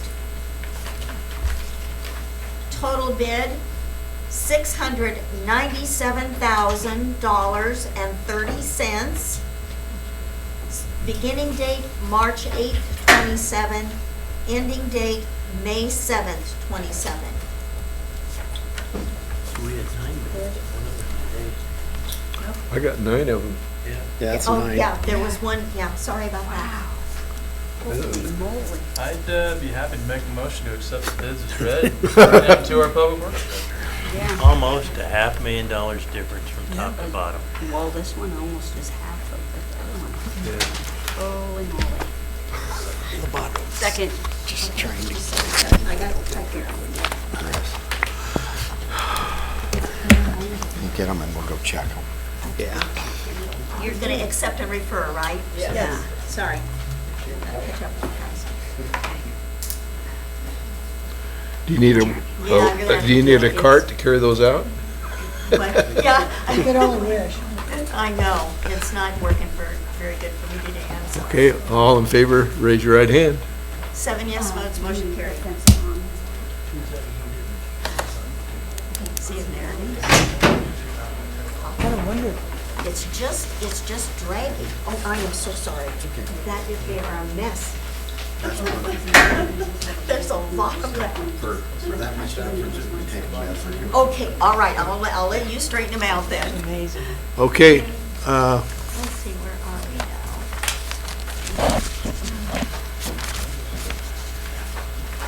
we've got about 10 minutes till the interviews. Let's go on to number 23. Mr. Quant? Okay? We need a Marty with us, I think. Yeah. So I put that back on because Commissioner Richardson wasn't here last time, and I thought something that important needed the full board. But I did a little check-in. The cemetery was dedicated almost a year ago. I believe it was July, somewhere around July 20th, somewhere around there that it was dedicated. When we originally started this, we were worried about losing the $750,000, and Don Schutter did a fantastic job of working to make sure that the money was spent right. But as soon as the cemetery was dedicated, Randy Lewandowski turned out that he was hired, and he's administrator over the cemetery now. So we have somebody that's looking over all of the projects at the park or the cemetery. Mike Pawnee was right when he said, when he was here at the last meeting, that this isn't Hall County's money. But I think we're obligated to spend the other counties' taxpayers' money efficiently. And I don't believe, with having a city administrator and there's nothing really to look over, I don't think Mr. Schutter should receive the other $600 a month. And that's the reason why I'm asking. I know we told the committee, the Veteran Service Committee, that they could oversee it, but why should we pay for somebody for something that there's no work to do? It don't make a whole lot of sense, and I think we owe it to the taxpayers, whether it be Hall County or Howard County or the other ones, to spend their money right. We fund other things. We come up with $10,000 a year for the Veterans Cup Park. And, I've helped, Mike, I helped you get that. But I'm a little disappointed that the Veteran Service Committee would even want to pay it when the cemetery's already been dedicated. It don't make a whole lot of sense. Randy Lewandowski is the one that's in charge of the Carolyn Tower now, and he's made changes. The state's already awarded the bid for the Carolyn Tower. And I asked Randy Lewandowski here after the last meeting, and as far as he knew, the specs are all the same. I helped drop the original specs for the bottom of it. I never got paid anything. Pam, you were on the Hero Flight Committee. Did you ever get paid anything? I don't think so. I know I didn't. That's a different issue, but last anyway. I heard, it was all about the veterans, not about getting paid for stuff. I I think it's just plain wrong. Can I comment now, or? Yeah. Again, but I Mark- think we want to wait for Marty, don't we? Yeah. Is Marty still here? I think we need to have Marty here.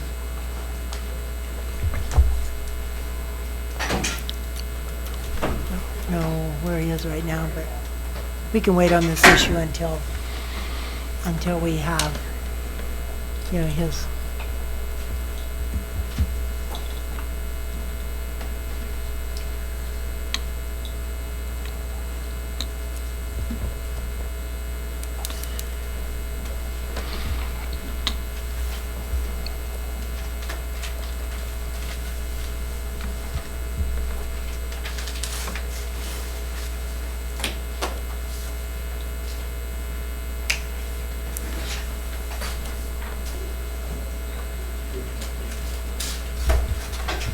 Thank you, Marty.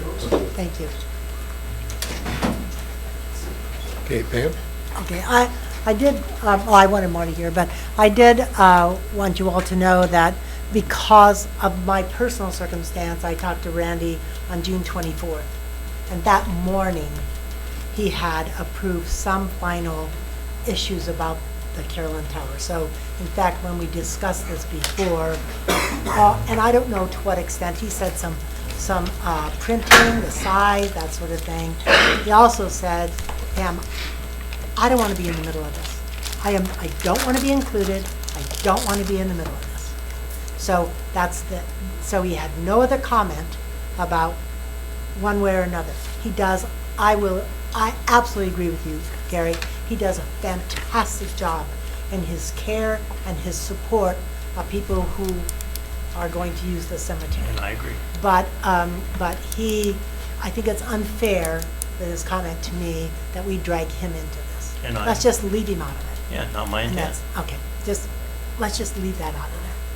I think that's fair, Gary. I mean, he asked that, so. Okay. All I gotta say is, this board is the one that made the motion. Scott did that, Gary seconded it.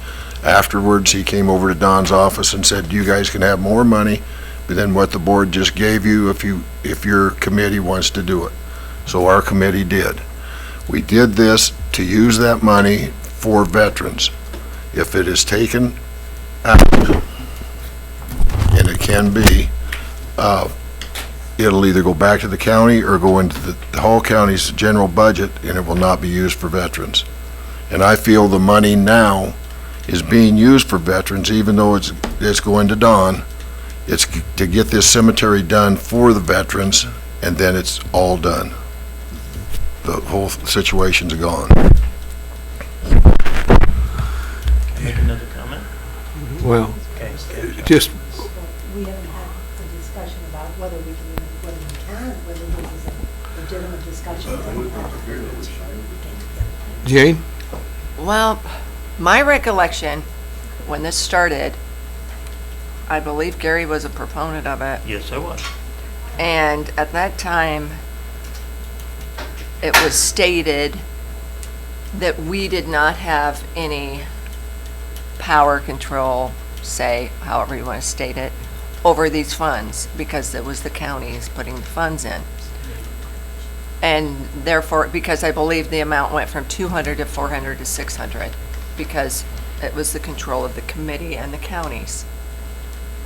Now, it seems like you're saying that's not the case, and the board can vote on this, which maybe we can, maybe we can't. I don't want to just willy-nilly change the way we do business based on emotion, relationships, etc.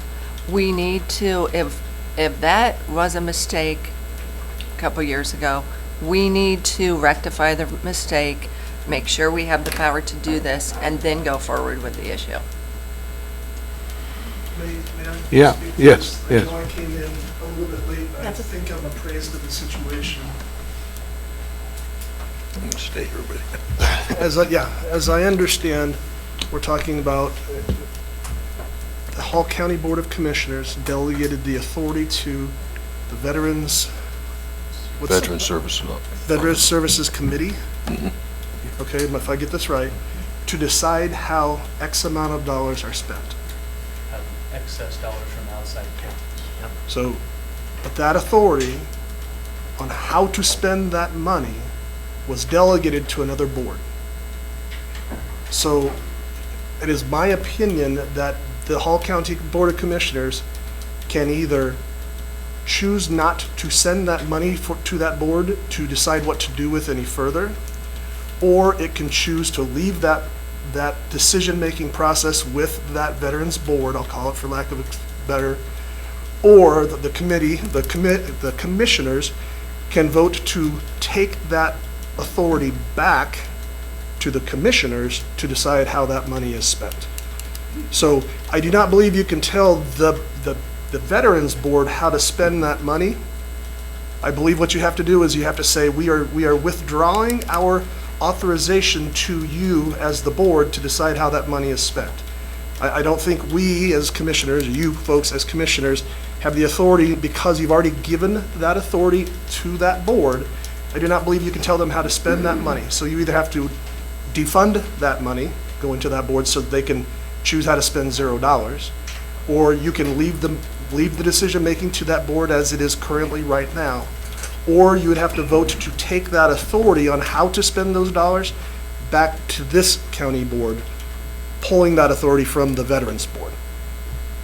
I think I understand that the issues correctly. That was my. Good point. That's my understanding, and as I understand it, technically, we don't have a item on the agenda to do that. I are honestly have not looked at the I agenda, believe- but you would I believe that's absolutely, correct. you'd absolutely have to have an And that item on would the be another agenda. agenda item for another meeting. I'm agreeing with that.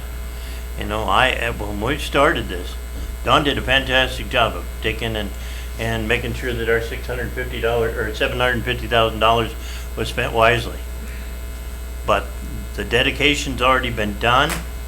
You know, the cemetery's already being used, and Randy Lewandowski's in charge of it. And if that's what we have to do at our next meeting, is we'll have to come up with some type of a deal, or we'll either defund that or whatever. I really thought they'd spend it more wisely. Originally, we were talking about buying computers or whatever, and we added that additional deal to make sure that the money was spent correctly. Is that the $600 you're talking about, or what? Yes. It was always pointed out that it was going to be paid to Don Shu to oversee the cemetery. It was never, we never said we were going to buy computers or anything else. We said we were going to pay Don Shuda to oversee. No, I think what The he's talking cemetery. about in reference to the rest of the money Yeah. that is allocated from the other Yeah. counties. Yeah. That And you we're had the gonna buy authority to the how that office might be that would spent. benefit veterans. But irregardless, at this point, we don't have an action item on the agenda Yeah, I agree. to make a decision regarding the item that is on the agenda, because we don't have that authority. And we can take care of that at the next meeting. I Scott? agree. Sorry to jump, Pam. That's okay. Mike, No, out of curiosity, do you recall where the fund is currently at? I mean, this has been a couple of years since we've done this. I'm assuming that the funds collected from the other counties is greater than $600 a month. Oh, yes, yes. I don't have those No, figures, I'm but, just yeah. saying for the public's information, this fund from the outside counties does not just go to paying for supplemental overseeing of projects. It does have the potential to go towards the Oh, betterment yes. of veteran services. And I think I can I could be wrong, it's around 80,000 That's that what I comes was from thinking. the other It four was counties, and it 50,000 is when we used for first veterans. started, I think, and over the last couple of years, it should have built a little bit, so. Right. Pam? And, you know, I think before we get too far ahead of ourselves, we need to know that we addressed this a couple of years ago, and then when we had previously as well. And, in fact, several years ago, those dollars went into the general fund, and the counties, we need to look at the contract, because the county said, we're not paying your general fund, and so they were going to pull all of their contracts. So I think that there's far more work to be done. I mean, if we want to risk for $600 for the next 2 or 3 months or whatever, possibly Mr. Shuda might be, you know, I shouldn't have said it that way. Anyway, for the duration of his, of this agreement, if we want to risk the 80,000, I mean, that's up to the board. But I think that we need to look at those contracts and see how they're stated, because the other counties did not agree to fund our county budget. They agreed to enhance, the contract would go for county service, or veteran services, which they do, and I'm sure that Don could give us a rundown, but I know we have an additional employee that helps serve the other counties and us. We have, and I can't remember, I can't state it today, and this is all off the top of my head. I should have done more homework. But it's my understanding that our operating costs have not increased for numerous years at the Veterans Service Office.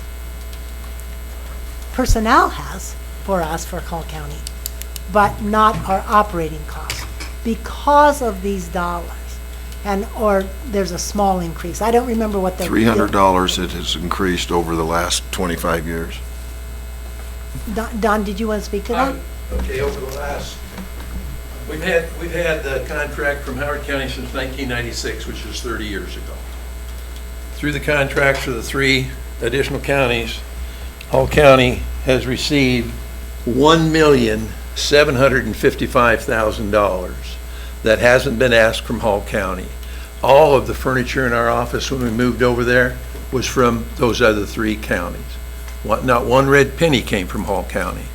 Over the 30-some years, first 30-some years of our and that can be reviewed from the Hall County budget, we had a $300 and some increase in operating expenses. Naturally, the salaries went up, but in operating expenses, we had 300 and some thousand. 3 years ago, Gary, you tried to ruin those contracts, in my opinion, and damn near did. We fought and met with them and saved them. I can't tell you they're going to be saved after I retire. That's up to those counties. But I'm going to give you my personal opinion. I always have, and I'll be honest with everybody. You've had a personal vendetta against me ever since the flagpole issue that started at the Veterans Club. And if you want to deny it, now's the time to deny it. I deny that. Well, you can deny it, but it's there.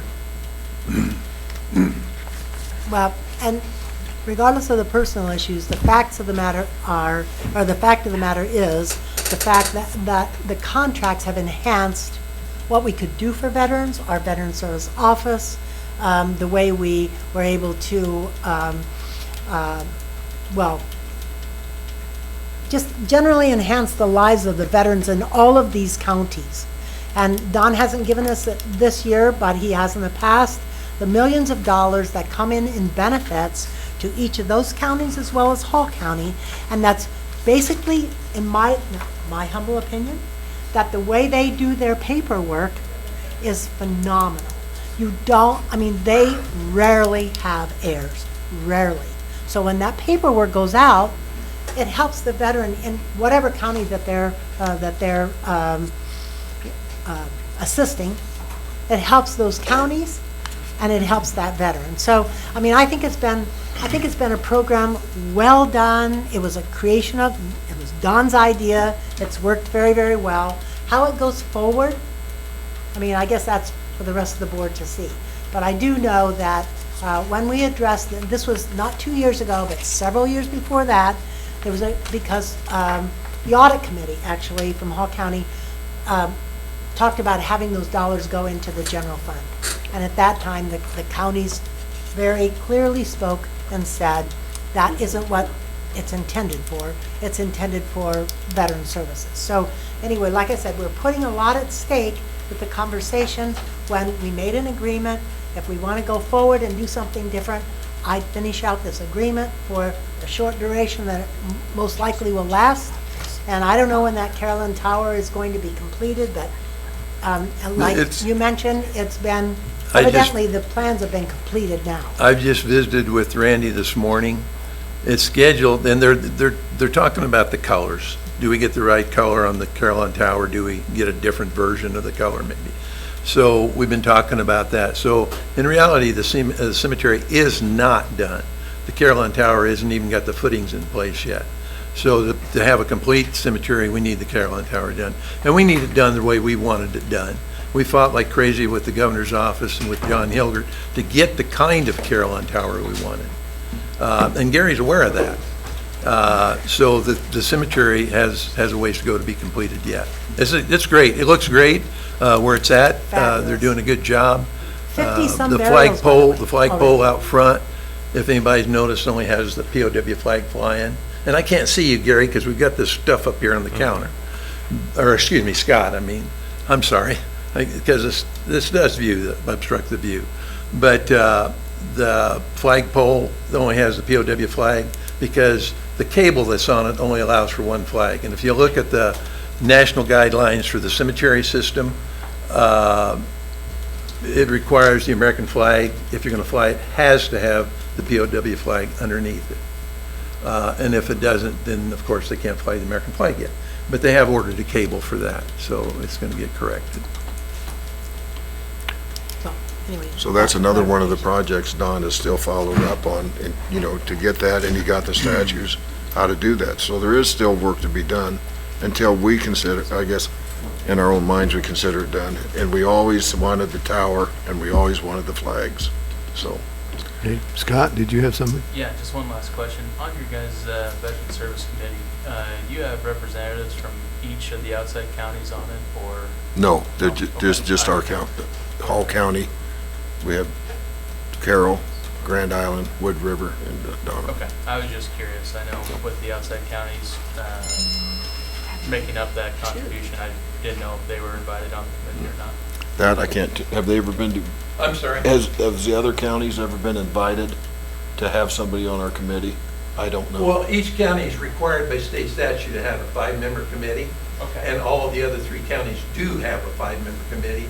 And prior to the budgets, we always meet and go over the contract requests for increases or staying the same. So every county by state statute has to have a 5-member committee. But they don't meet with our group. Don meets with each county group. separately with their own committee. That was my question. Gary? The comment was made that I tried jeopardizing the contract 3 years ago. That's the farthest from the truth that there was. That money was going back, the other counties' money was going back to the general funds. And I wanted to keep the money so that we could use that for veterans. Why should why should their money go back into the Hall County's coffers? So that's the farthest from the truth that there was. And I talked to other counties when I brought it up. And I was talking with them other meetings and things like that, and they didn't even know what was going on. Why should Howard County be subsidizing Hall County's taxpayers? And they said that. And, as far as jeopardizing the other counties, I think it made it stronger. All I'm saying is that, the cemetery is already built. It was dedicated in July of last year, and why should we continue to be paying wages? Okay, well, it's my understanding that we don't have the authority to act on your agenda are items. correct today. So we'll just pull that and move on to the rest of the agenda. The next item on the agenda. Thank you. Why don't we, Rob, if you've got a recommendation, why don't you real quickly give us that, and then we'll move on to the weed interviews. I'm Tim Farmer with Bowman. Sorry I didn't introduce myself earlier, but we checked all the math. Everybody's math was correct. It'd be our recommendation to go with Saul Ramos. They just did your last 2 boxes, I believe. And They were low bid. they were low bid. I'd make a motion to accept the bid from Sol Ramos Construction, Shelton, Nebraska, for a total of $688,588.89. I'll second For that. 3 box culverts. Second that.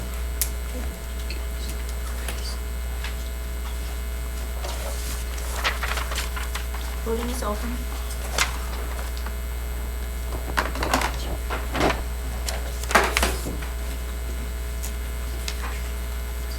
Seven yes votes, motion carried.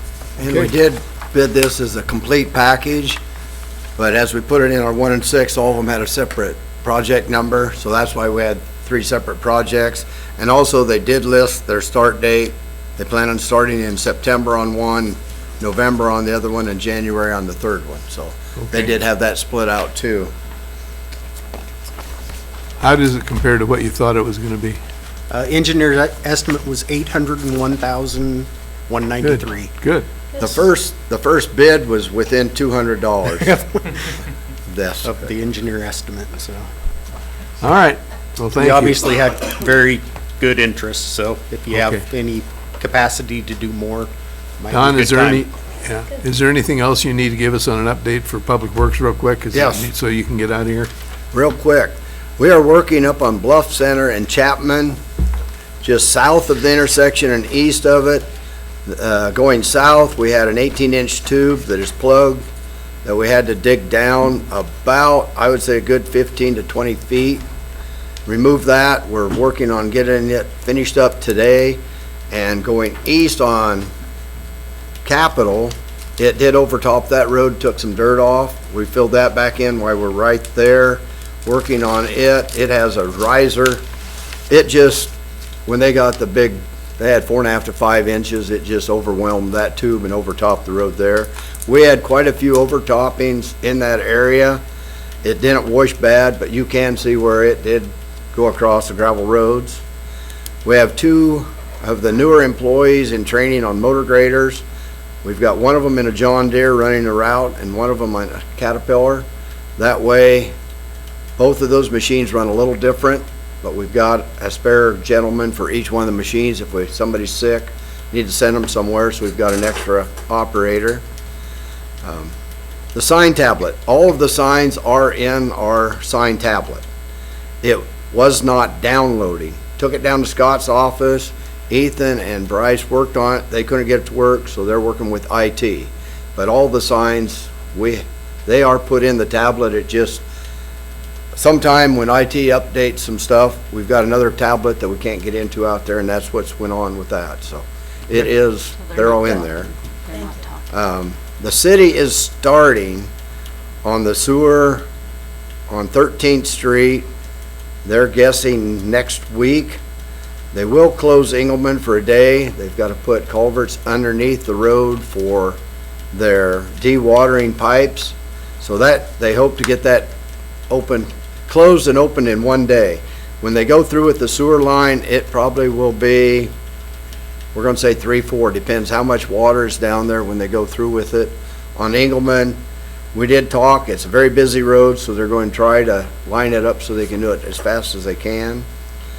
And the bipartisan bridges went in 2 weeks ago for our bridges, both of them, the redecking of one over the Platte River and the south of Locust, and then the other, I think we've got 4 bridges in also. So both of those went in, they're separate projects, but we're assuming at least one of the 2 will be accepted, if not both of them, on the bridges. So it is into the feds now, so now we're set back and wait some more. Okay, all right. Thank you, Don. Okay, thank you. All right, I would entertain a motion to go into the weed interviews. Oh, There's just 2 Start of the them. interviews. I guess I'd ask Rob Schultz to come forward, I guess, There you go. to introduce the need for our interviews today. Okay, thank you. So we have a inside city limits position open and a rural position open. And so we did have a couple of applicants for inside the city limits position. One of the applicants pulled their name Friday or yesterday. I got the info. And so we have one gentleman. We'll work on that one first, I guess. Mitch Benfield, he's not able to be here today. He works for the railroad for a couple more months, and he's in Kansas, and just couldn't get back today for this. He was here a couple weeks ago. He was the gentleman that came in with me that day. And so he is living inside, he lives south of my office down on Pioneer, but his twin brother lives down on the farm, Wood River Interchange South. They own a bunch of river land, both sides of the river. He works on spraying Phragmites and worked on the farm down there for many, many, many years, and still goes down and sprays Phragmites and takes care of his property down there. So interested in being on the weed board. With Mitch not being able to be here, if you had a chance to meet Mitch, would you feel confident in his ability to serve on the weed board? Yes. Good, thanks. Good question. And so, moving over to the other position would be the rural position. Don Schuda has filled out an application to be on the weed board and fill that rural position. And so, if you would like to ask him some questions, you're sure welcome to. It's your Okay. interview, so. Yeah. Why don't you ask Don to come forward?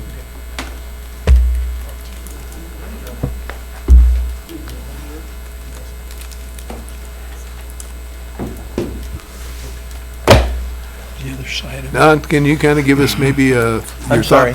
Can you kind of give us a thought process as to why you have applied and what your interest in this is? Well, of course, I've lived in the country my entire life.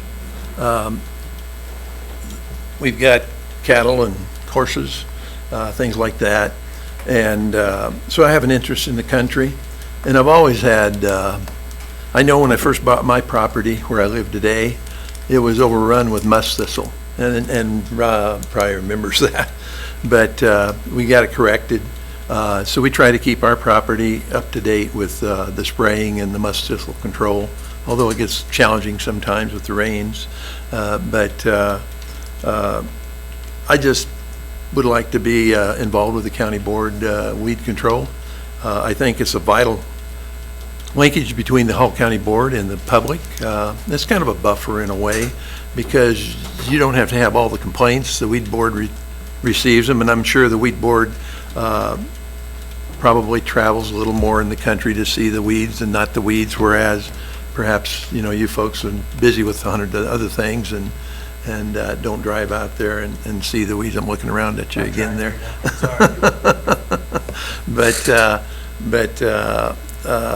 So I have an interest in it. I'd like to support Rob in what he does. I think he does a great job. I can personally attest that I don't know Rob personally. We don't do things together, but I know of him, and I've called him on a couple things with weed control from a area close to me. And he came out at 6 at night, and we took my little gator out there and looked at the weeds and the musk thistles, and he was out responsive the next day addressing the issue. So Rob has been really responsive in how he handles his job, I think. But I would appreciate your vote for that. Any other questions for Don? Move we appoint Don Schuda for the rural representative on the weed, and Mitch Benfield for the city representative. Second.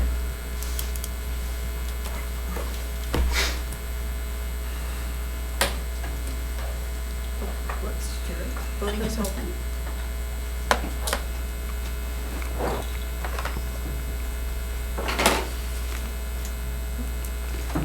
Seven yes votes, motion carried. Red's always been my favorite color, but wouldn't be good here, would it? Thank you. Don, thanks for Thank stepping you. up. We appreciate You it. bet. Thanks. Well, I got the resolution now. Yeah. Yep. Thanks, Don. Okay, Dune? You've been parked back there for quite a while? Should have got him a cot. I know. He wants to follow all of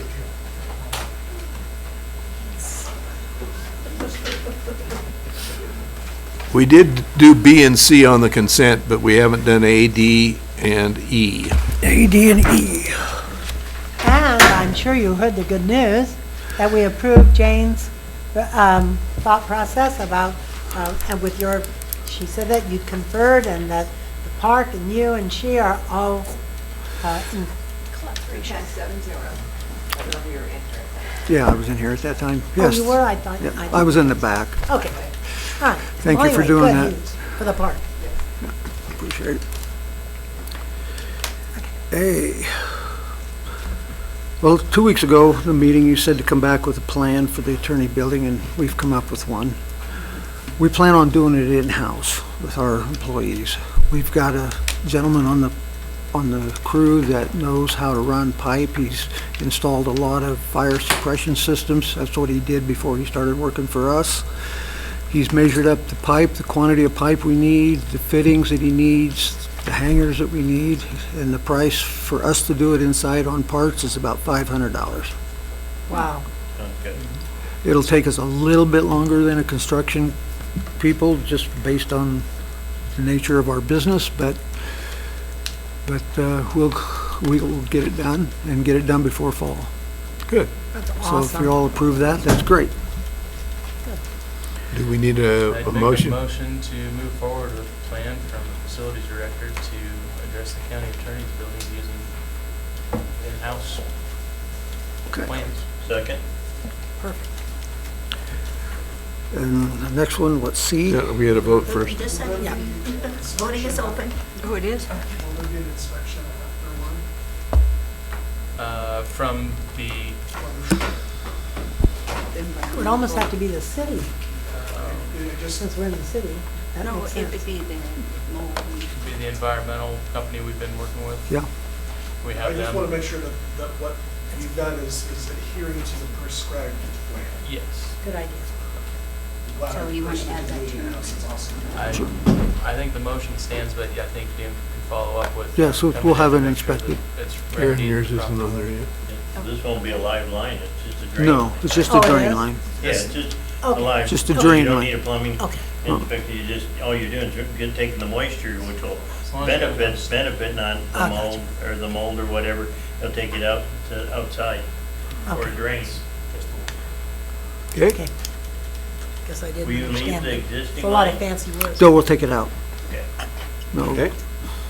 All right. 7 yes votes.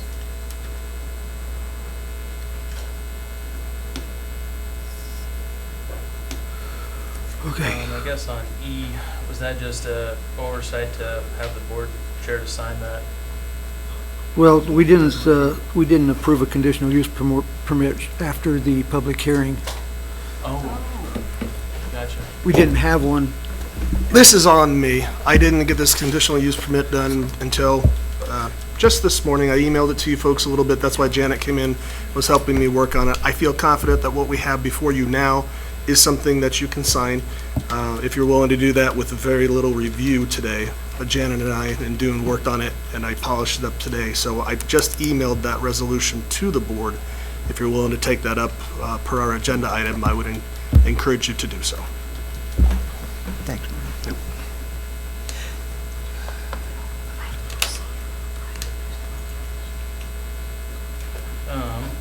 Do you mind if we revisit that in just a few minutes? I'm gonna scan through it. Sure, go ahead. I don't know if you got an update. Feel free.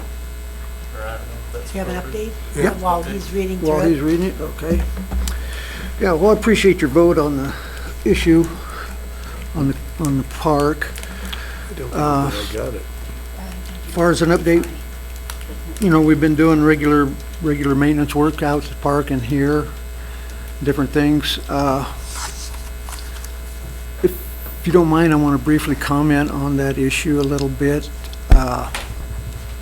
As you know, people from the department, from the building and grounds up here, we're one department. They help the park people out there on weekends and holidays. And like even today, I have an extra person out there at the park helping mow. So I've got some issues with some employees on this issue that hadn't been talked about. And then there's the other issue of how we're going to account for the money, who's going to do it, who's going to account for it, that type of thing. So there's several issues that need to be discussed and before we move forward with it on the vote on that. Because and I've heard these arguments, these discussions before from the employees that they're going to get money, and granted, it's not salaries they're going to be getting, but they're going to be getting money to spend for the park. And not that they don't get money up here to spend for the buildings, but they have to go through a budget system through it and get the budget approved by the board, whereas this money still has to be approved, but So, just trying to get some clarification on what we're trying to do here. I think you did that. All we did was move forward, Yeah. to look at the logistics of it. Yeah, and they'll bring their budget before the board, just like the facilities budget. It's all approved by the board. I mean, I hate to hear, it seems like if they worked at the park, they should be glad that the park is getting funds. It seems like we're all one team here. So I don't like to hear that we're not.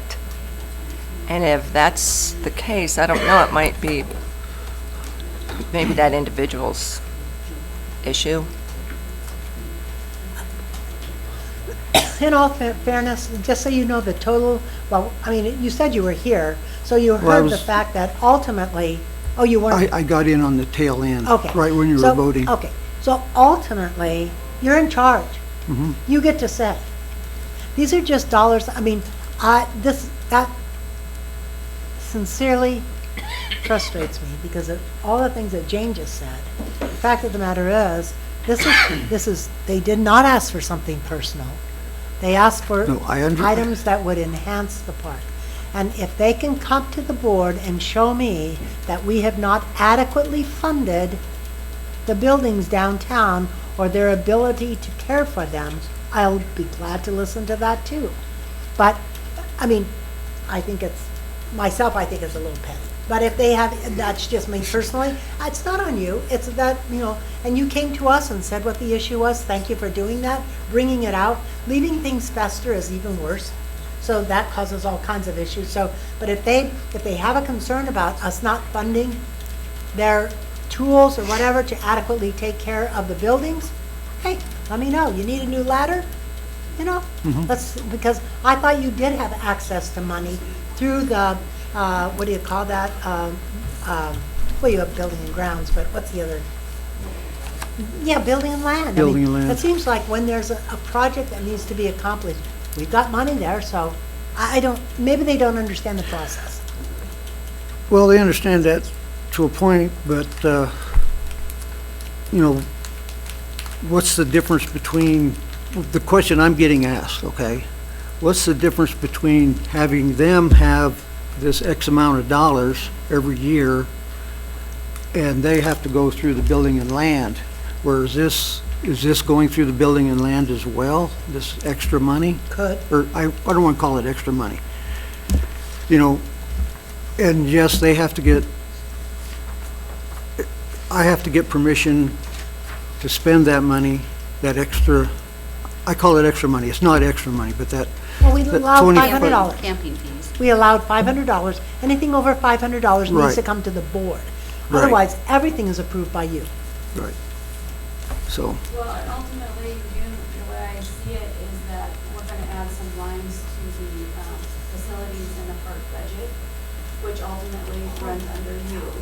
So they would, do their purchases or whatever, fill out their claim forms, and it would still come to you to sign off since you're responsible for that budget. And the board will approve that budget here in a few more weeks, so we will adjust those and bring that to the board for budget approval. okay. All right. Thank you for the help. Okay. I appreciate it. Sorry. Got a little excited there, didn't I? Sorry. As far as a report on some damages from the storms we've had a couple of trees go down at the park. We've had some limbs come down, a lot of leaves to clean up, different things like that, but they all got cleaned up really well. Other than that, the park, well, the flowers got damaged, but fortunately, we've got good people out there at the park that know how to bring things back, and they're on their way back, healing up better. And things are looking good out there still, as good as they can, based on the weather that we've had, that type of thing. Which other ones do we have? The only other item, and I think it's important that you sit in on number 15.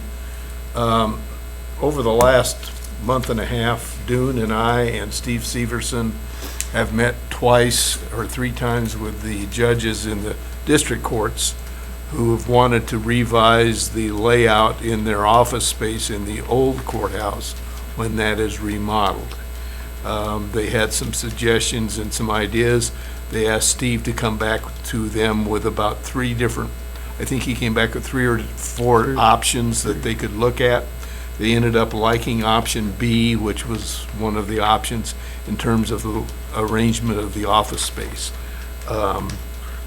We discussed specifically what their reasoning for it was, and real honestly, I thought they had some good points. I think if we were really fair, probably they didn't spend as much time when it was originally planned to study it, because it was not an item that was going to be because it's in the old courthouse, nothing will happen to it until the new addition is completed. I do think that it makes some sense in terms of the way they've rearranged things. There will be some cost involved because of the fact that some of the items are already ordered, and also they're going to have to revise some of the electrical, and I don't think any of the plumbing was going to be needed to change. I think that was pretty well set up. But anyway, we asked Chief, before we moved forward with just the basic floor plan, we asked Kyle from Chief to give us somewhat of an idea of what the maximum potential cost could be, and he gave us a figure of around $26,000. In addition to that, then there'll be some additional costs for the architect to revise some of the plans, but it makes sense to me that what they want to do, again, it's keeping everything secure, and they had some really good questions. I think we had really good discussion with the judges. So anyway, I would entertain a motion to approve the change as they requested. I would make the motion to approve the changes for office space in the old courthouse for the judges' offices. In the district court only. District court only. Yeah. Oh, old courthouse. Judge's office, So district to be court. the 3rd floor, basically it's the area where they would access the secure areas to get to the courtrooms that are all in the addition. Okay, I'll second it. Any further discussion? Voting is open.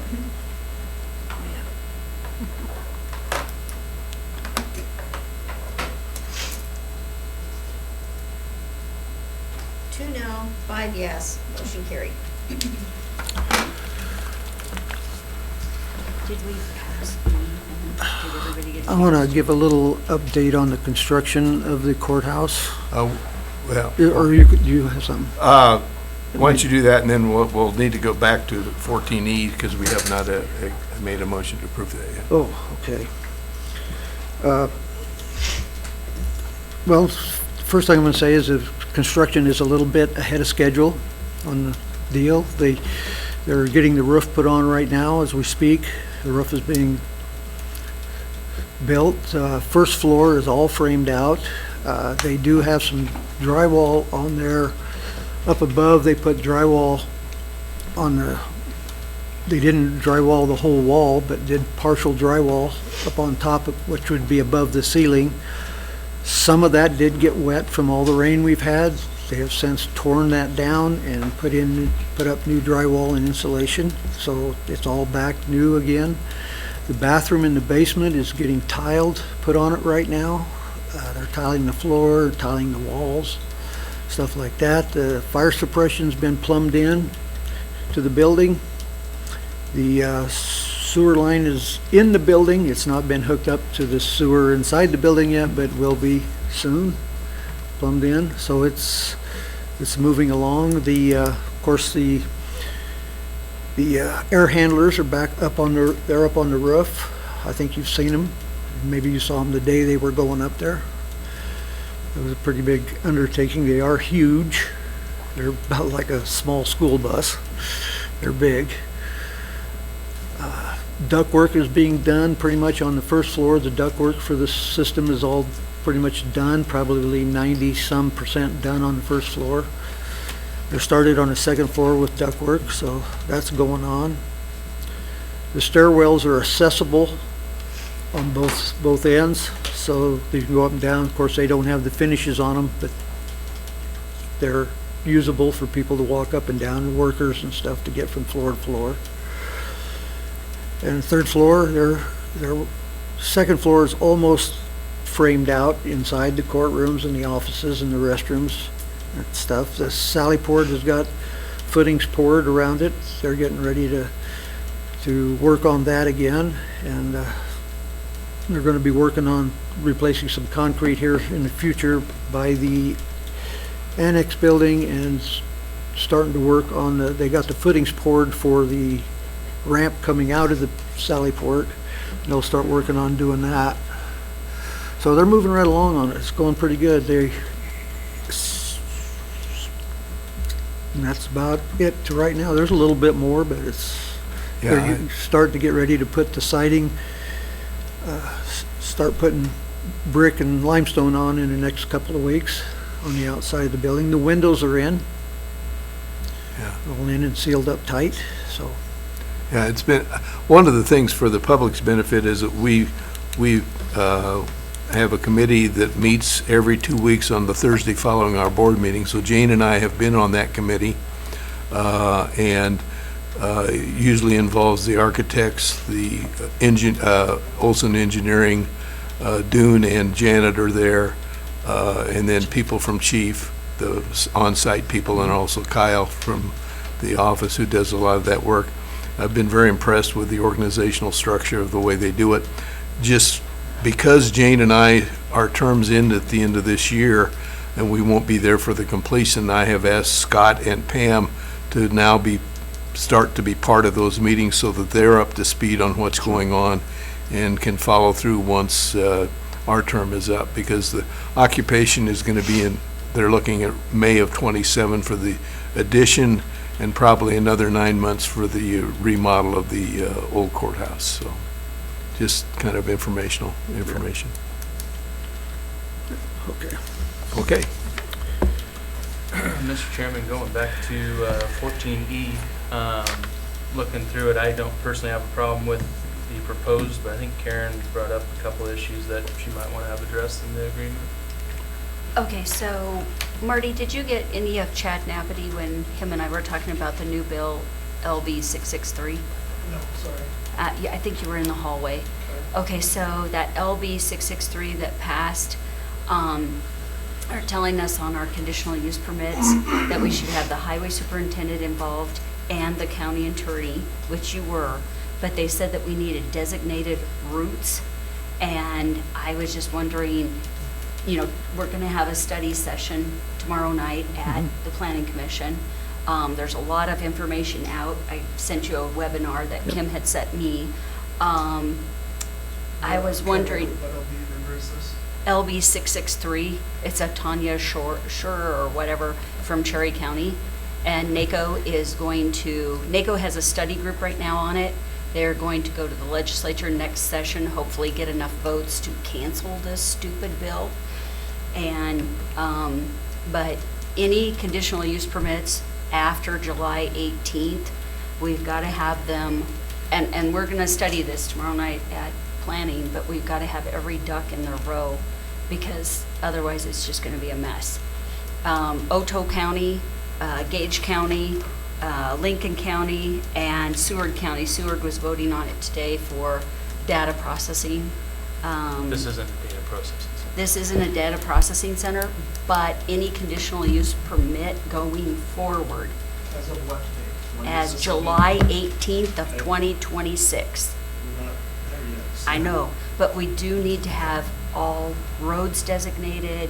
You know, on this, I was just trying to think outside the box. If a windstorm came and filled the ditch, that the permit issuer would make sure that the ditches are cleaned and in neatly order at all times, da-da-da. I don't know. We just have to study this, and we'll have to get our ducks flying. But from a practical standpoint, it doesn't apply to this conditional One use. today, nope. So I think we could go ahead and approve it, but Correct. understand that it would be a factor that we need to look at in the future. Sure. When is this study session? We're doing it tomorrow night at the planning. Let's talk after that. Okay. I'm curious how that goes. Okay? Mr. Chairman, I'd be open to making a motion to authorize the chair to sign resolution 26-20 for the conditional use permit for Platte Valley Wood Resources, which was approved on the April 21st, 2026 meeting. Second.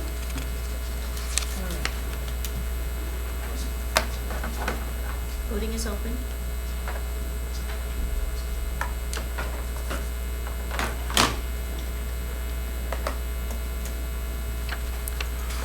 Seven yes votes, motion carried. Okay, I apologize when we did the consent agenda, I forgot to mention that we can pull 24 and 25. The issue that was going to come forward on that is still in limbo, so there is no need to have a closed session regarding personnel. Good for us. Okay, so the only other thing that we have to deal with is committee or board member reports. Good for us. I just wanted to say that we had a Stir Museum meeting. I think I mentioned it before, looking for volunteers for 4th of July. They're expecting anywhere from 5,000 to 7,000 people there. Parking will be on the east side where the Boy Scouts do their stuff, just next to the fire station, so that you won't be going into Stir Museum to park. It will be right there, and they're trying to alleviate traffic from 34, so we don't have any traffic bulking up. It's going to be an amazing event, as Michelle showed you in the flyer.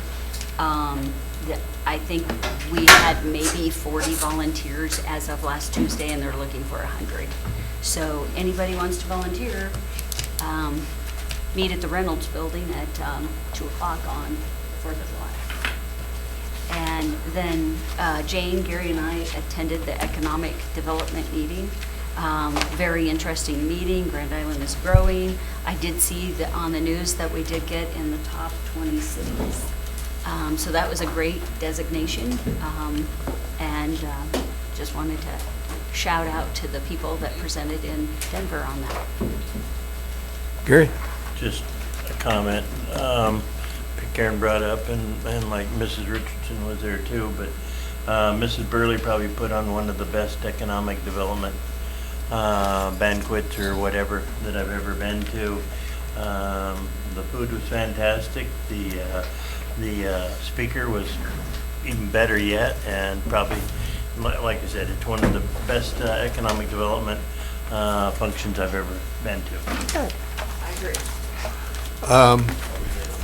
We had a senior citizens meeting last Wednesday, and I want to tell you, we were looking at a deficit for the year at about 65,000 through the end of May.